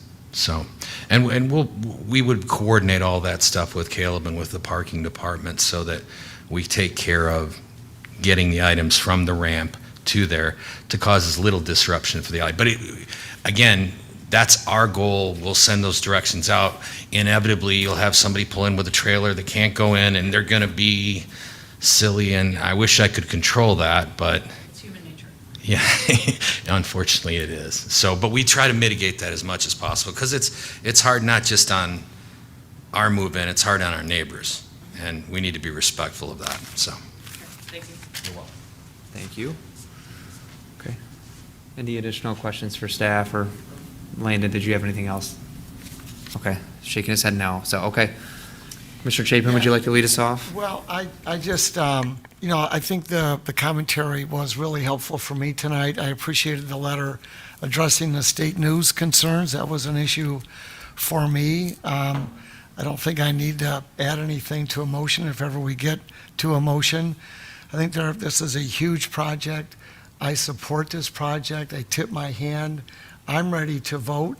I will even submit or put the motion out there, but I don't want to put a motion out there if the commissioners aren't comfortable with that. If you need to wait, that makes sense to me. I think wait just a little bit, so we can. Okay, okay. We can talk about it. I just want you to know. Appreciate your eagerness. All right, well, it is eagerness, but at the same time, I think we as a commission have a Yeah. responsibility to respond. And so I'll be quiet. Commissioner Denault? Yeah, I also have really appreciated the discussion that we've had today and frankly, previous discussions. I think the applicants have shown that they're trying to move forward towards, I think, a place where staff's comfortable, they're comfortable, we're comfortable. I do think, though, that I agree with Commissioner Lapine, who earlier, I think, mentioned that because this is such a big project, right, I don't know, I think we need to be doing our due diligence, and I don't know that I would feel comfortable approving a project right now with 30 conditions. That's a lot. That's definitely more than I've ever seen in my time on commission. I would be, I think, more comfortable if that conditions list was slightly shorter. And I totally hear what the applicant is saying, that they're committed to, right, meeting all of those conditions. I think they would meet them all if there were 15, right? Or 20 versus 30. I think they would meet them if there were 30. But I think I'm just not as comfortable with a project that has, a project this big with that many sort of like loose details still. I'm of the mindset, similar to Commissioner Janal, of, I guess I'm not as concerned about the number because it is a large project and, there will be things that we don't know yet. But I agree very much that the dialogue and the updates today have been really helpful. In order for me to feel comfortable moving this forward with a yes vote personally, I'd like to see it reflected in the packet and have it reviewed by staff at our next meeting. And I also think there needs to be some level of a follow-up on a meeting or something else that's documented in terms of the concerns that the state news folks have shared. I think that it's warranted to have another follow-up in the packet. So my preference would be to have what has been vocalized and voiced today be reflected, shared with the city and reflected in our next packet, and then I would feel more comfortable voting on something of this size. But again, I mean, that's just me. I'm one commissioner. Ramirez Roberts. Yeah, I guess I'm of the mindset of Commissioner Chapin in the sense where a lot of these conditions, in my mind, are just stuff like, let me find it here. I was looking at it right before, but like approval from MDOT is required prior to issuance of permits and those sorts of things. For me, I think at this step, with the knowledge that, there's going to be probably at least 2 weeks before it goes to council, and then that's just for, the public hearing, and then also another 2 weeks in between, or no, sorry. There's no public hearing at City Council? No. Oh, there's no public hearing at City Council? Okay, so it just goes right from here to a vote for City Council. Was there a meeting that? That they have to schedule the meeting. No, at City. so for a site plan, it just goes to the next regular available agenda, Got which it. would be the 16th Okay. of June. The 16th, it's just, because it's a site plan, it doesn't require a public hearing. They may or may not vote that same night. They may wait to vote. Their next meeting after that would be July 21st. Okay. I guess with that, I guess I'm still fine with the conditions in the sense where there's a lot of time with council for it to get resolved and for those to get, narrowed down by getting the reports back from staff and everything. Where I guess the amount of conditions, in a way, is good for me in the sense where we are requiring these things and we're not leaving things unturned when taking a motion, but I still feel that we're at a point now where we can move it on from us and, any remaining things can get worked out at the council level. Can I ask a staff clarifying question based Yep, on please. that? You said this would, if we voted on this tonight, it would go to the June 16th meeting? Yes. If we vote on this on our next meeting on June 10th, would it still go on June 16th? If I didn't sleep for 2 days. You don't need to sleep. It would depend on how I'm far just we are along with the Yeah, updated drawings. okay. We would do our best to keep it on Yeah. that schedule.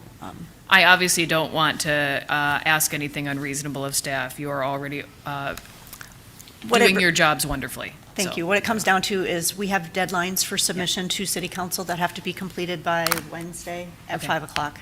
Okay.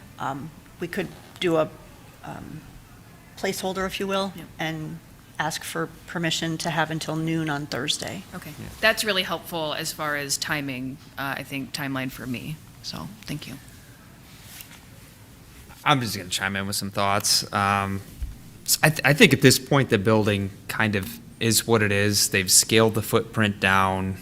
They've tried to accommodate some of the concerns of the state news within reason. I still think they should meet with them and try to be a good partner with them.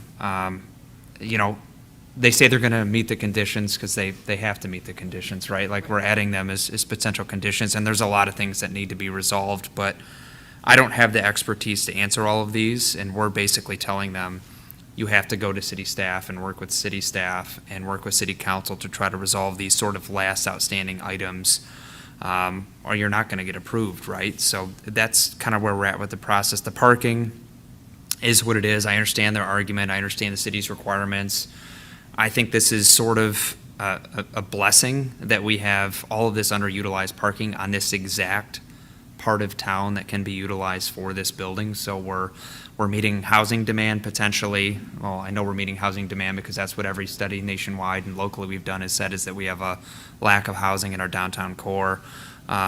We have a lot of unused parking spaces. You know, I understand they can go the lease option where they could lease some of those in bulk, or the free market can sort of take control and the residents of that building can find cheap parking solutions outside of there. And, you know, I guess long-term, I'm convinced that, you know, parking garages are not a great investment for downtowns. They just are not. They're super expensive.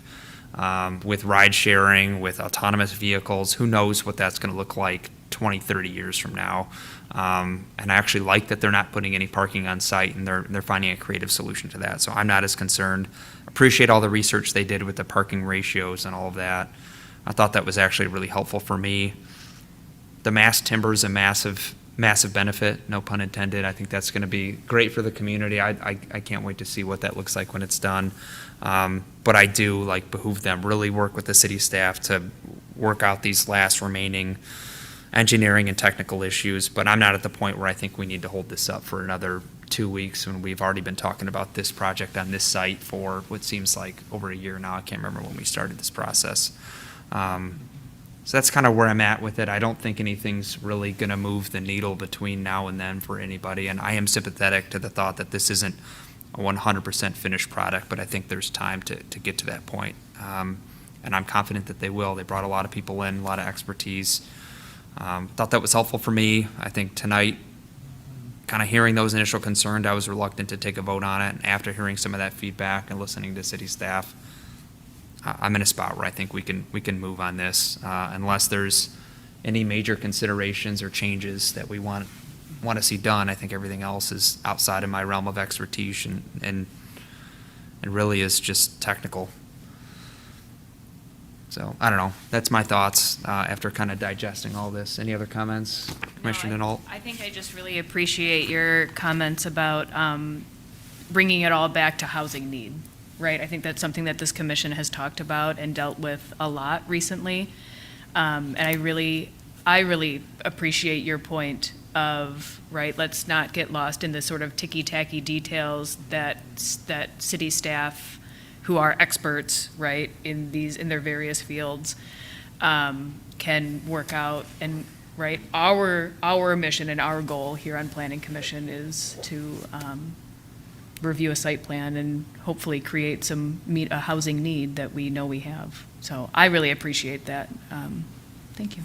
Thank you. I think just long-term, I try to look at what's there on the site now, what are the goals of the city, and I think we could do a whole heck of a lot worse than what's being proposed. And I know it's not finished, but just envisioning what it will look like potentially when it's finished, I think it'll be a great asset for the city. So. And I am excited about these restaurants. And the motion's 6 pages, and I don't want to read it, so I've done enough talking. Chapin already did one, so he shouldn't have to do it either. If Josh reads it, I'll be happy to second it. Okay, I can do that. Let me get some water first. Joseph, do you want to give him? Oh, there's. We have to fill in our reasons. Oh, okay. I move to recommend City Council approval of a site plan request from Evan Williams on behalf of Harbor Bay Ventures located at 401, 421, and 427 East Grand River Avenue using mass timber construction incentive for 2 stories above 8 stories and LEED Gold certification for an additional 2 stories above 8 stories for a 12-story mixed-use development consisting of 1, 2, and 3-bedroom dwelling units and ground floor commercial space. This decision is based on the following findings and determinations as to each standard applicable to this site plan proposal under Section 5038 of the city's zoning ordinance with reference to and reliance on the applicant's application, plan submissions, public testimony, city staff analysis and review, and other submissions relative to this proposed development. Section 5038 1A through D requires the site be designed and developed to provide a logical relationship between functional elements to effectively serve the purposes for which it is to be developed and to be reasonably compatible with surrounding properties. The proposed use meets this requirement because the use aligns with the comprehensive master plan and matches the surrounding uses. For Section 5038-2, A through D requires the site to be designed and developed to minimize the disruption or loss of its desirable natural elements and to enhance its overall appearance by incorporating those elements into required open spaces and setbacks. The proposed use meets this requirement because the site is less than the minimum 1 acre, which is exempt from the stormwater requirement standards. However, although the applicant has not proposed a reduction in pervious surface area, they've included an on-site retention basin leading to show a no increase in pre-development conditions of site runoff as compared to existing conditions. There is no proposed storage of hazardous substances on site. Section 5038-3A through Q requires the site to be designed and developed to provide safe and efficient access for all forms of travel and to minimize impacts on adjacent public facilities. The proposed use meets this requirement because the proposed use meets the minimum parking bike spaces. There are approximately 700 total parking spaces in the public parking system within one block of the site, 616 in Division Garage, 67 in Bailey Garage under Albert Place, and 35 left over in Bailey Lot 11 at the corner of Bailey and Albert. Also, there are stops for 5 bus lines 1 block away on Grand River. Section 5038-4A through J requires the site to be designed and developed to facilitate the efficient provision and maintenance of adequate public services. The proposed use meets this requirement because the use is serviced by municipal water and sewer and includes dumpster and recycling services. Section 5038-5A through J requires the site to be designed and developed to minimize any risk of pollution of natural resources and to protect the public health, safety, and welfare. The proposed use meets this requirement because although the applicant has not proposed a reduction in impervious surface area, they've included an on-site retention basin leading to a no increase in pre-development conditions of site runoff as compared to existing conditions. All site trees are proposed to be removed but will be replaced with a minimum number of trees that are required along East Grand River Avenue and Charles Street. Under Section 5038-6A through E, unless the project is exempt from this requirement pursuant to subparagraph 5038-6D, the site shall be designed and developed to contain public art as defined by Section 2-313 of the City Code. The proposed use meets this requirement because the applicant has indicated in their application that they are committed to satisfying the public art requirement. Conditions for approval pursuant to zoning ordinances Section 50-36D and MCL 125.35044. The above approvals are subject to compliance with the following conditions of approval, which the Commission finds to be reasonable and necessary to ensure that the plan conforms to all applicable requirements and to otherwise comply with the requirements applicable to approval conditions under Section 5036D and MCL 125.3504 subsection 4. 1. Approval is in accordance with the plans provided by the applicant and per testimony subject to revisions as required. 2. All required permits shall be obtained from the Department of Planning, Building, and Housing for all interior renovations, as well as for exterior signs. 3. The project shall be designed and developed in accordance with all applicable state and local statutes, codes, and regulations. 4. Rooftop mechanical units shall be screened. 5. Water and sanitary sewer extensions and connections shall be approved by the city engineer in accordance with all applicable state and local regulations. 6. Final grading, soil erosion control, paving, and utility plans for the site shall be approved by the city engineer in accordance with all applicable requirements. 7. A qualifying feature in accordance with Section 50-59.3 of the zoning ordinance shall be maintained at no less than 445.3 square feet to allow 100% building or no less than 750 square feet to allow 100% lot coverage should the qualifying outdoor dining be eliminated. 8. Site runoff shall be limited to no increase from pre-development conditions as confirmed by the city's engineering division. 9. The applicant shall provide the location and species of all existing individual trees which have a diameter of 4 inches or more. 10. A street tree removal permit shall be required prior to undertaking any removal of street trees. 11. A detailed project schedule and staging plan for the development shall be submitted by the applicant as required. 12. A public right-of-way permit shall be required prior to undertaking any work in the right-of-way, including for demolition. 13. Site lighting shall be installed in accordance with the requirements of Section 50-155 of the City Code. Light fixtures shall be provided to ensure they are fully shielded and directed downward to prevent off-site glare and illumination.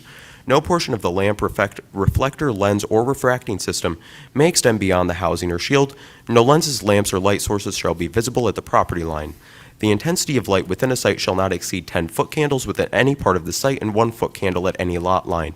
The type, height, and placement of exterior light fixtures, including fixtures mounted on poles and buildings, shall be provided. 14, a corrected legal description of the existing site shall be provided as the legal description on Civil Page 1 appears to be inconsistent with the assessor's record. The correct legal description of the existing site shall be provided. 15, the existing private driveway from Charles Street that runs through Lot 35 shall be vacated and abandoned.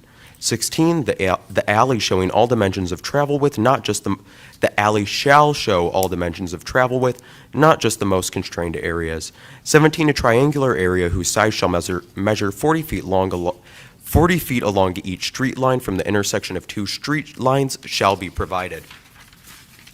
18, the existing separate lot shall be combined into one parcel. 19, lead goal pre-certification shall be provided by the applicant and reviewed and confirmed by staff prior to City Council vote to allow for the use of the incentive for the additional 2 stories above 8 stories. 20, lead goal certification shall be provided by the applicant and reviewed and confirmed by staff before occupancy of the 2 additional incentive stories shall be permitted. 21, mass timber construction shall be the construction type to allow for the use of the incentive for the additional 2 stories above 8 stories. 22, mass timber construction shall be reviewed and verified by staff before occupancy of the 2 additional incentive stories shall be permitted. 23, approval from MDOT is required prior to issuance of permits. 24, pavement restoration will be required but not limited to A, Grand River curb lane, milling and fill, Charles Street full width, milling and fill, alley full width, total restoration, Division Street full width to be determined, public sidewalks along East Grand River Avenue and Charles Street. 25, the grading and soil erosion sedimentation control permit shall be obtained from the City of East Lansing, not Ingham County, prior to undertaking any site work. 26, at least 5 feet of clear sidewalk space shall be provided for the free passage of pedestrians along both Grand River Avenue and Charles Street, ADA compliance required. 27, limits of proposed demolition to the north shall not impact the adjacent building as indicated on sheet C1.1. 28, approval from the City of East Lansing Transportation Commission is required for the proposed Charles Street temporary loading area prior to undertaking any work. 29, an unmarked water surface cross connection line shown on sheet C2.0 shall be removed. And 30, provided loading dock shall be aligned to the trash and recycling area to facilitate vehicle access as needed. And that's the motion. You're in competition with Commissioner Chapin for MVP tonight, so. Oh, I think he was. Yeah. All right, yeah. We'll give you the win tonight. All right. So moved by Commissioner Ramirez Roberts, seconded by Commissioner Chapin. I know we already did a lot of discussion. Any additional discussion on this item? Just one brief comment. I plan to support this for many reasons. One is a naive hope that if we can build housing that is attractive to the students near campus, that it will allow us to draw students out of the neighborhoods, and we will then be able to convert houses back to single family. I hope to live to see that happen. All right, seeing no additional discussion, can we please do a roll call vote, Mr. Bartley? I have a motion recommending approval made by Ramirez Roberts, seconded by Chapin. Commissioner Chapin, how do you vote? Yes. Commissioner Denault? Yes. Commissioner Greening? Yes. Commissioner Lapine Ray? No. Commissioner Overby? No. Commissioner Putz? Yes. Commissioner Ramirez Roberts? Yes. Vice Chair Wagner? Yes. Chair Sullivan? Yes. The ayes have it, the motion passes. Thank you. That item is on what's the date for potentially the June 16th City Council meeting. Thanks, guys. Oh, you can leave it. No.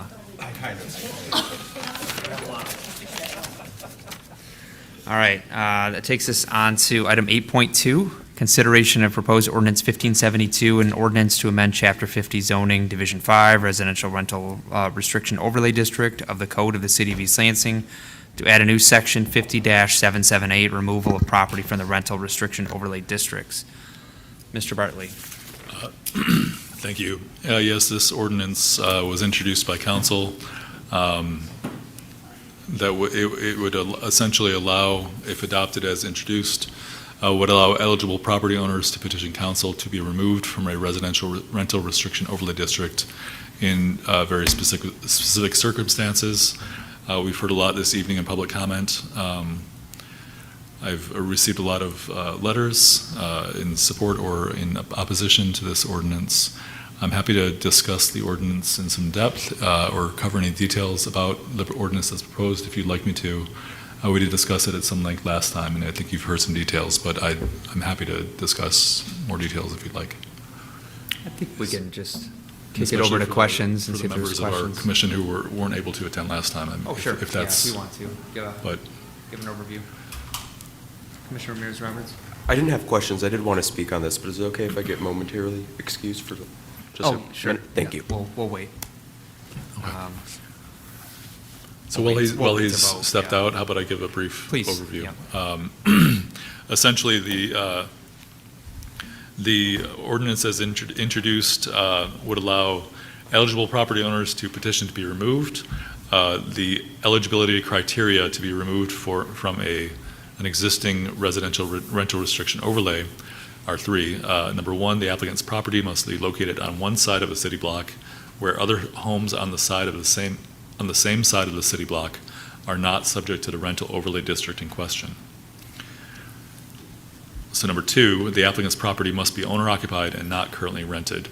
And then number three, no more than two owner-occupied unrented properties, including the applicant's property, may exist on the same side of the city block as the applicant's property. So those are quite narrow. We did, our housing staff did a brief analysis of properties around the city and found they believed that 10 to 15 properties were identified across the city as being potentially eligible. There's also been some questions about the numbers of properties that are eligible or are currently within a residential rental restriction overlay district. So I'm just going to review those numbers real quick as well. There are about 8,154 parcels in the city. 6,802 parcels have the zoning that's required to be eligible to be included into an overlay district, a rental restriction overlay district. That's R1, R2, or RM8. With the parcels with that zoning and in an existing rental restriction overlay district are 3,702 parcels, which means that 54% of parcels with zoning eligible to be in our residential rental restriction overlay district are currently within one. And as some earlier speakers during public comment mentioned, we currently have 22 active rental restriction overlay districts around the city. I'm aware of one more that's currently being proposed that's probably going to be introduced at council in June or July. And then finally, the numbers, there were some questions about how many licensed rentals are currently located within an existing rental restriction overlay district, so being non-conforming. That's 233, so that's 6.3% of properties. So if those licenses were abandoned for any reasons, they would no longer be able to be rented. And finally, there had been a question about how many single-family houses in the city currently have a rental license. How many rentals are single-family houses? Are 13%, and that represents 11% of all renters in the city. So those questions that just come up before, that essentially covers what the district would do. My understanding from the ordinance is that if a property owner meets those requirements, they could then petition the city council or ask the city council to essentially allow them to submit a rezoning request. So go through a rezoning process in order to be removed from that overlay district. And just for review, the rezoning process essentially is that an ordinance is developed by staff in sort of response to what the request is. It's then introduced at this council level and referred to planning commission. You then have a public hearing for it. make a decision, recommend approval or adoption or not adoption of that ordinance, goes back to council. They then schedule their public hearing, had that public hearing, make a decision. So that's the same process for rezoning as for a text amendment. So that's what this process is tonight. You've had your public hearing. Tonight's step is to make a decision to recommend approval, or excuse me, adoption or not adoption of the ordinance. If you decide you want to recommend adoption and wanted to make changes, you would also want to include those amendments to whatever ordinance amendments that you'd want. You'd want to include that in your motion as an amendment to the ordinance as introduced. With that, and Commissioner Ramirez-Roberts having returned, are there any questions that I can answer about this proposed ordinance? Any questions for Mr. Bartley? Commissioner Lapine? I apologize because I wasn't at the last meeting where this was discussed, so maybe I'm just missing something big. But I see that this obviously went to the Housing Commission as well, and they recommended to City Council to not adopt the ordinance as it was introduced. That's correct. Which is helpful to know what another counterpart kind of commission, how they view this. But like, where did this start from? Because to me, in reviewing the packet materials and in hearing from the public comment, I feel like this is a solution in search of a problem, but I keep thinking that I must be missing something. So, do you know, did this come from one individual homeowner that wanted to rent their house and then it, started to get traction with City Council? Or am I missing something that's like a broader issue that City Council is trying to address? Because this seems it seems like a solution in search of a problem. Okay. My understanding is that at least one homeowner, possibly a small number, but I believe at least one homeowner approached at least one City Council member and asked them to prepare or to allow them to get out. And then that City Council member then requested the city attorney prepare this ordinance. But it's not part one of a broader strategy that City Council, a direction that City Council wants to head in, and this is like part one. It's hard to say. It's just a narrowly focused. Yeah, the ordinance as introduced is quite narrow. Right. And does provide, I have heard that there is an interest in providing some sort of a clear, explicit process to remove a house or property from an overlay district. Mm-hmm. And there really isn't right now. There's essentially our best understanding is essentially that it's the way that you establish one, which is petitioning and then asking City Council to introduce an ordinance to put one in. And that would be the same process to get out. We have talked to several people in the time that I've been here, 2.5 years. Somewhere between 20 and 30, I'm not sure. But a couple handfuls of people who have expressed interest. Okay. And I've told them, this is my understanding of how to get out. No one has ever come forward with a request to get out. When I have received feedback, they said we talked to some neighbors and they weren't interested in supporting me petitioning. There was also a discussion of some sort of practical difficulty because the method of establishing is to petition, but you must be within the area that's proposed to be the rental restriction overlay district and a property owner of one of the properties affected in order to petition. And so a person trying to step out of the district would not be able to petition, but would rather have to rely on somebody within the district to do the petitioning for them. And that seemed to represent a potential practical difficulty.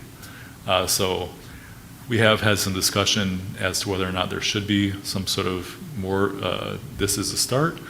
I'm not sure there needs to be. We've heard heard some comments saying, don't make a different process. Don't approve this ordinance.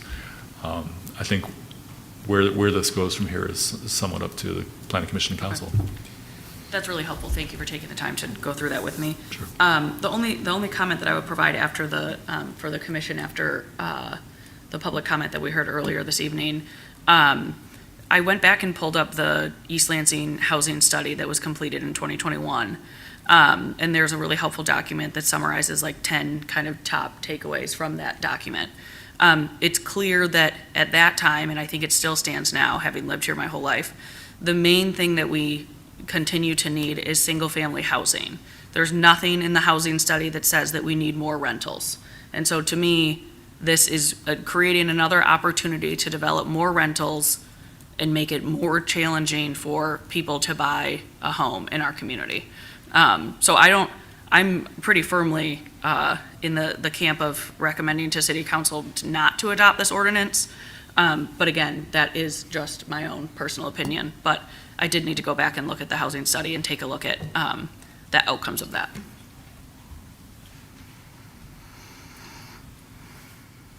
Commissioner Overby? I speak as a resident of the Bailey neighborhood, and I appreciate your comments, Commissioner, about the housing study. And there is very little or virtually no support in the neighborhoods for breaching the rental overlays. We feel that they are supportive of us in the neighborhoods, and I feel in the Bailey neighborhood particularly vulnerable. Other neighborhoods I don't believe are as vulnerable as we are in Bailey. And so I very clearly will not support this proposal. And I would add, if we want to make a mechanism to get out of the overlay, it should be as difficult to get out as it is to get in. I urge us, if we look at this, look at options, not to make an option that allows you to get out in a way that is easier than to get in. I feel very strongly about that. Vice Chair? So, Lauren, I think you get the idea here. So one of the things that struck me last time, 2 weeks ago, is, there were individuals trying to get out of this, and where it took whole neighborhoods and communities. That's really the unit of analysis that we were talking about, to develop them. So, I think there should be a mechanism, but it should be the unit of analysis should be the neighborhood, right? 2/3 of a vote or something like that. And I don't think that's, people can still sell their houses. We're not saying you can't sell. Bailey houses sell in days, right? So for full value, right? You used to live there, right? So I don't think that's a problem. I think, but I don't support this as it is written here. And if council would like to try a different approach and add something about 2/3 of a majority changing the boundaries, that's fine. But I don't support this I agree as with it that is. entirely. Yeah. Yeah. I don't think this is the right mechanism. Right. I think it undermines, I think it frankly undermines community organizing. Right. Commissioner Ramirez-Roberts? Yeah, I'm not in support of this ordinance, or recommending this proposed ordinance. And one of my big things here is, when looking at the guidelines to make a property eligible for removal, the one that really strikes me is the applicant's property must be owner-occupied and not currently rented. That doesn't state that it can't have a rental license, right? So although this is just intended, or I guess marketed in the sense for it would only apply to a select number of homes that are currently occupied by families, if I'm a landlord, and I guess it also doesn't set the restrictions around owner-occupied and how long that has to be owner-occupied. If I'm a landlord, I have a student rental property, students move out over the summer, I can move into that property temporarily, not even have to give up my rental license, apply for removal from the overlay, and then exit, right? And then that can also create a cascading effects for other properties. So where you don't even have to remove the rental license, as this ordinance is written, to be able to remove a property with a rental license from the overlay.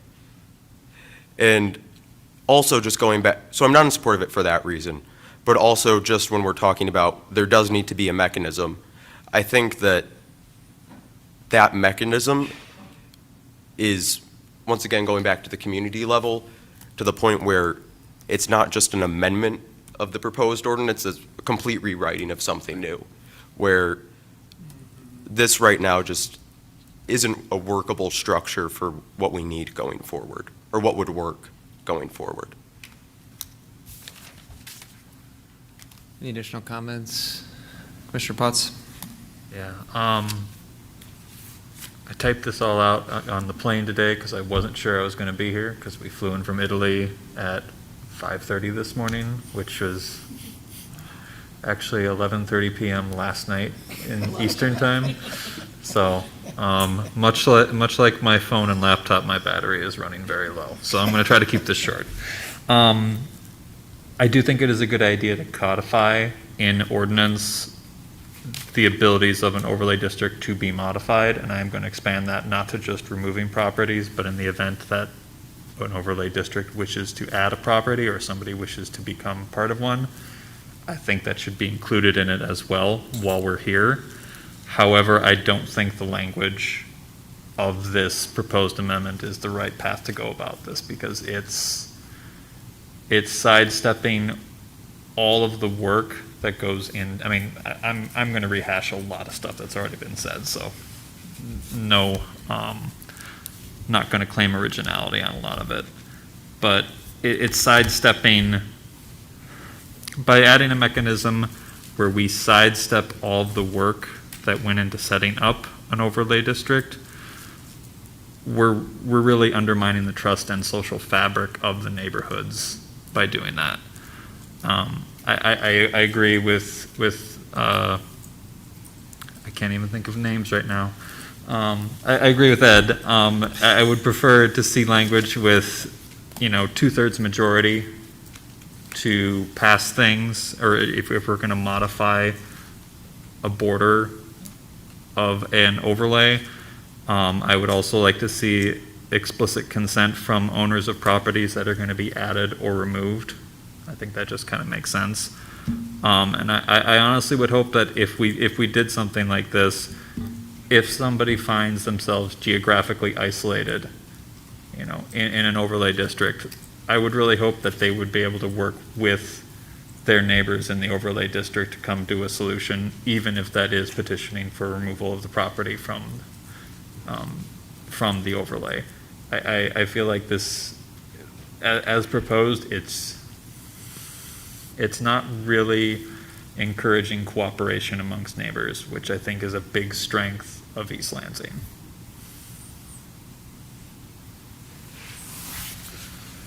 Vice Chair.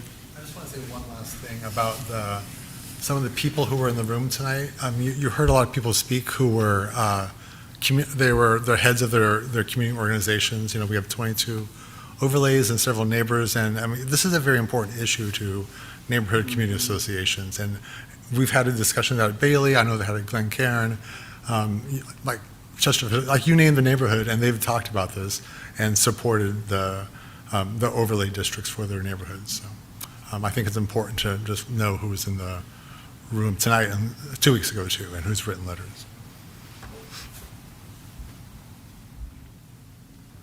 Just chiming in a little bit, I agree with all those comments. I think it was really well said.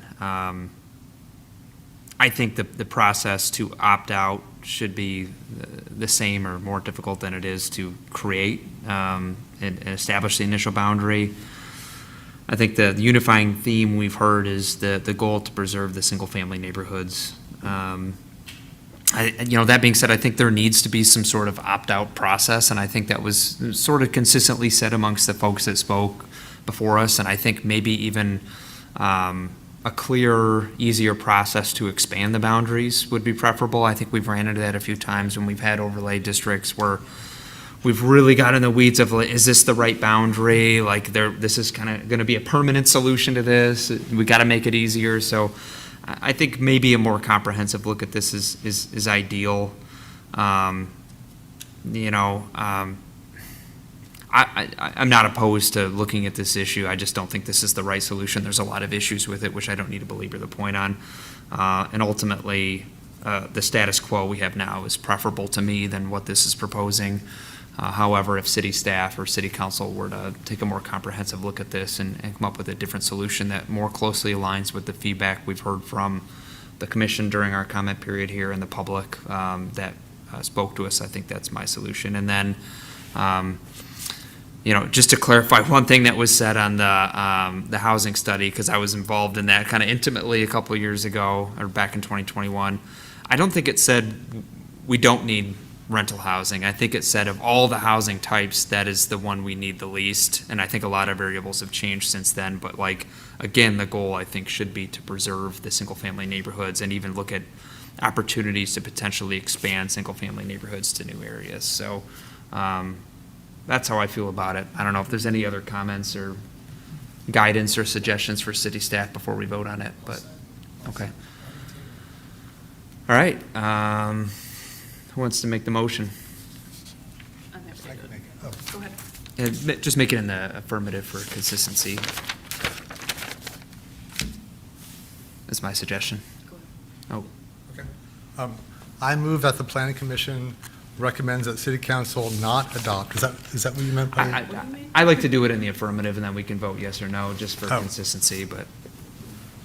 Not adopt. So you've sort of blown my mind here. I don't know. Well, So, we've never made a motion not to approve. We've always made a Oh. motion to approve, and then we vote no on it.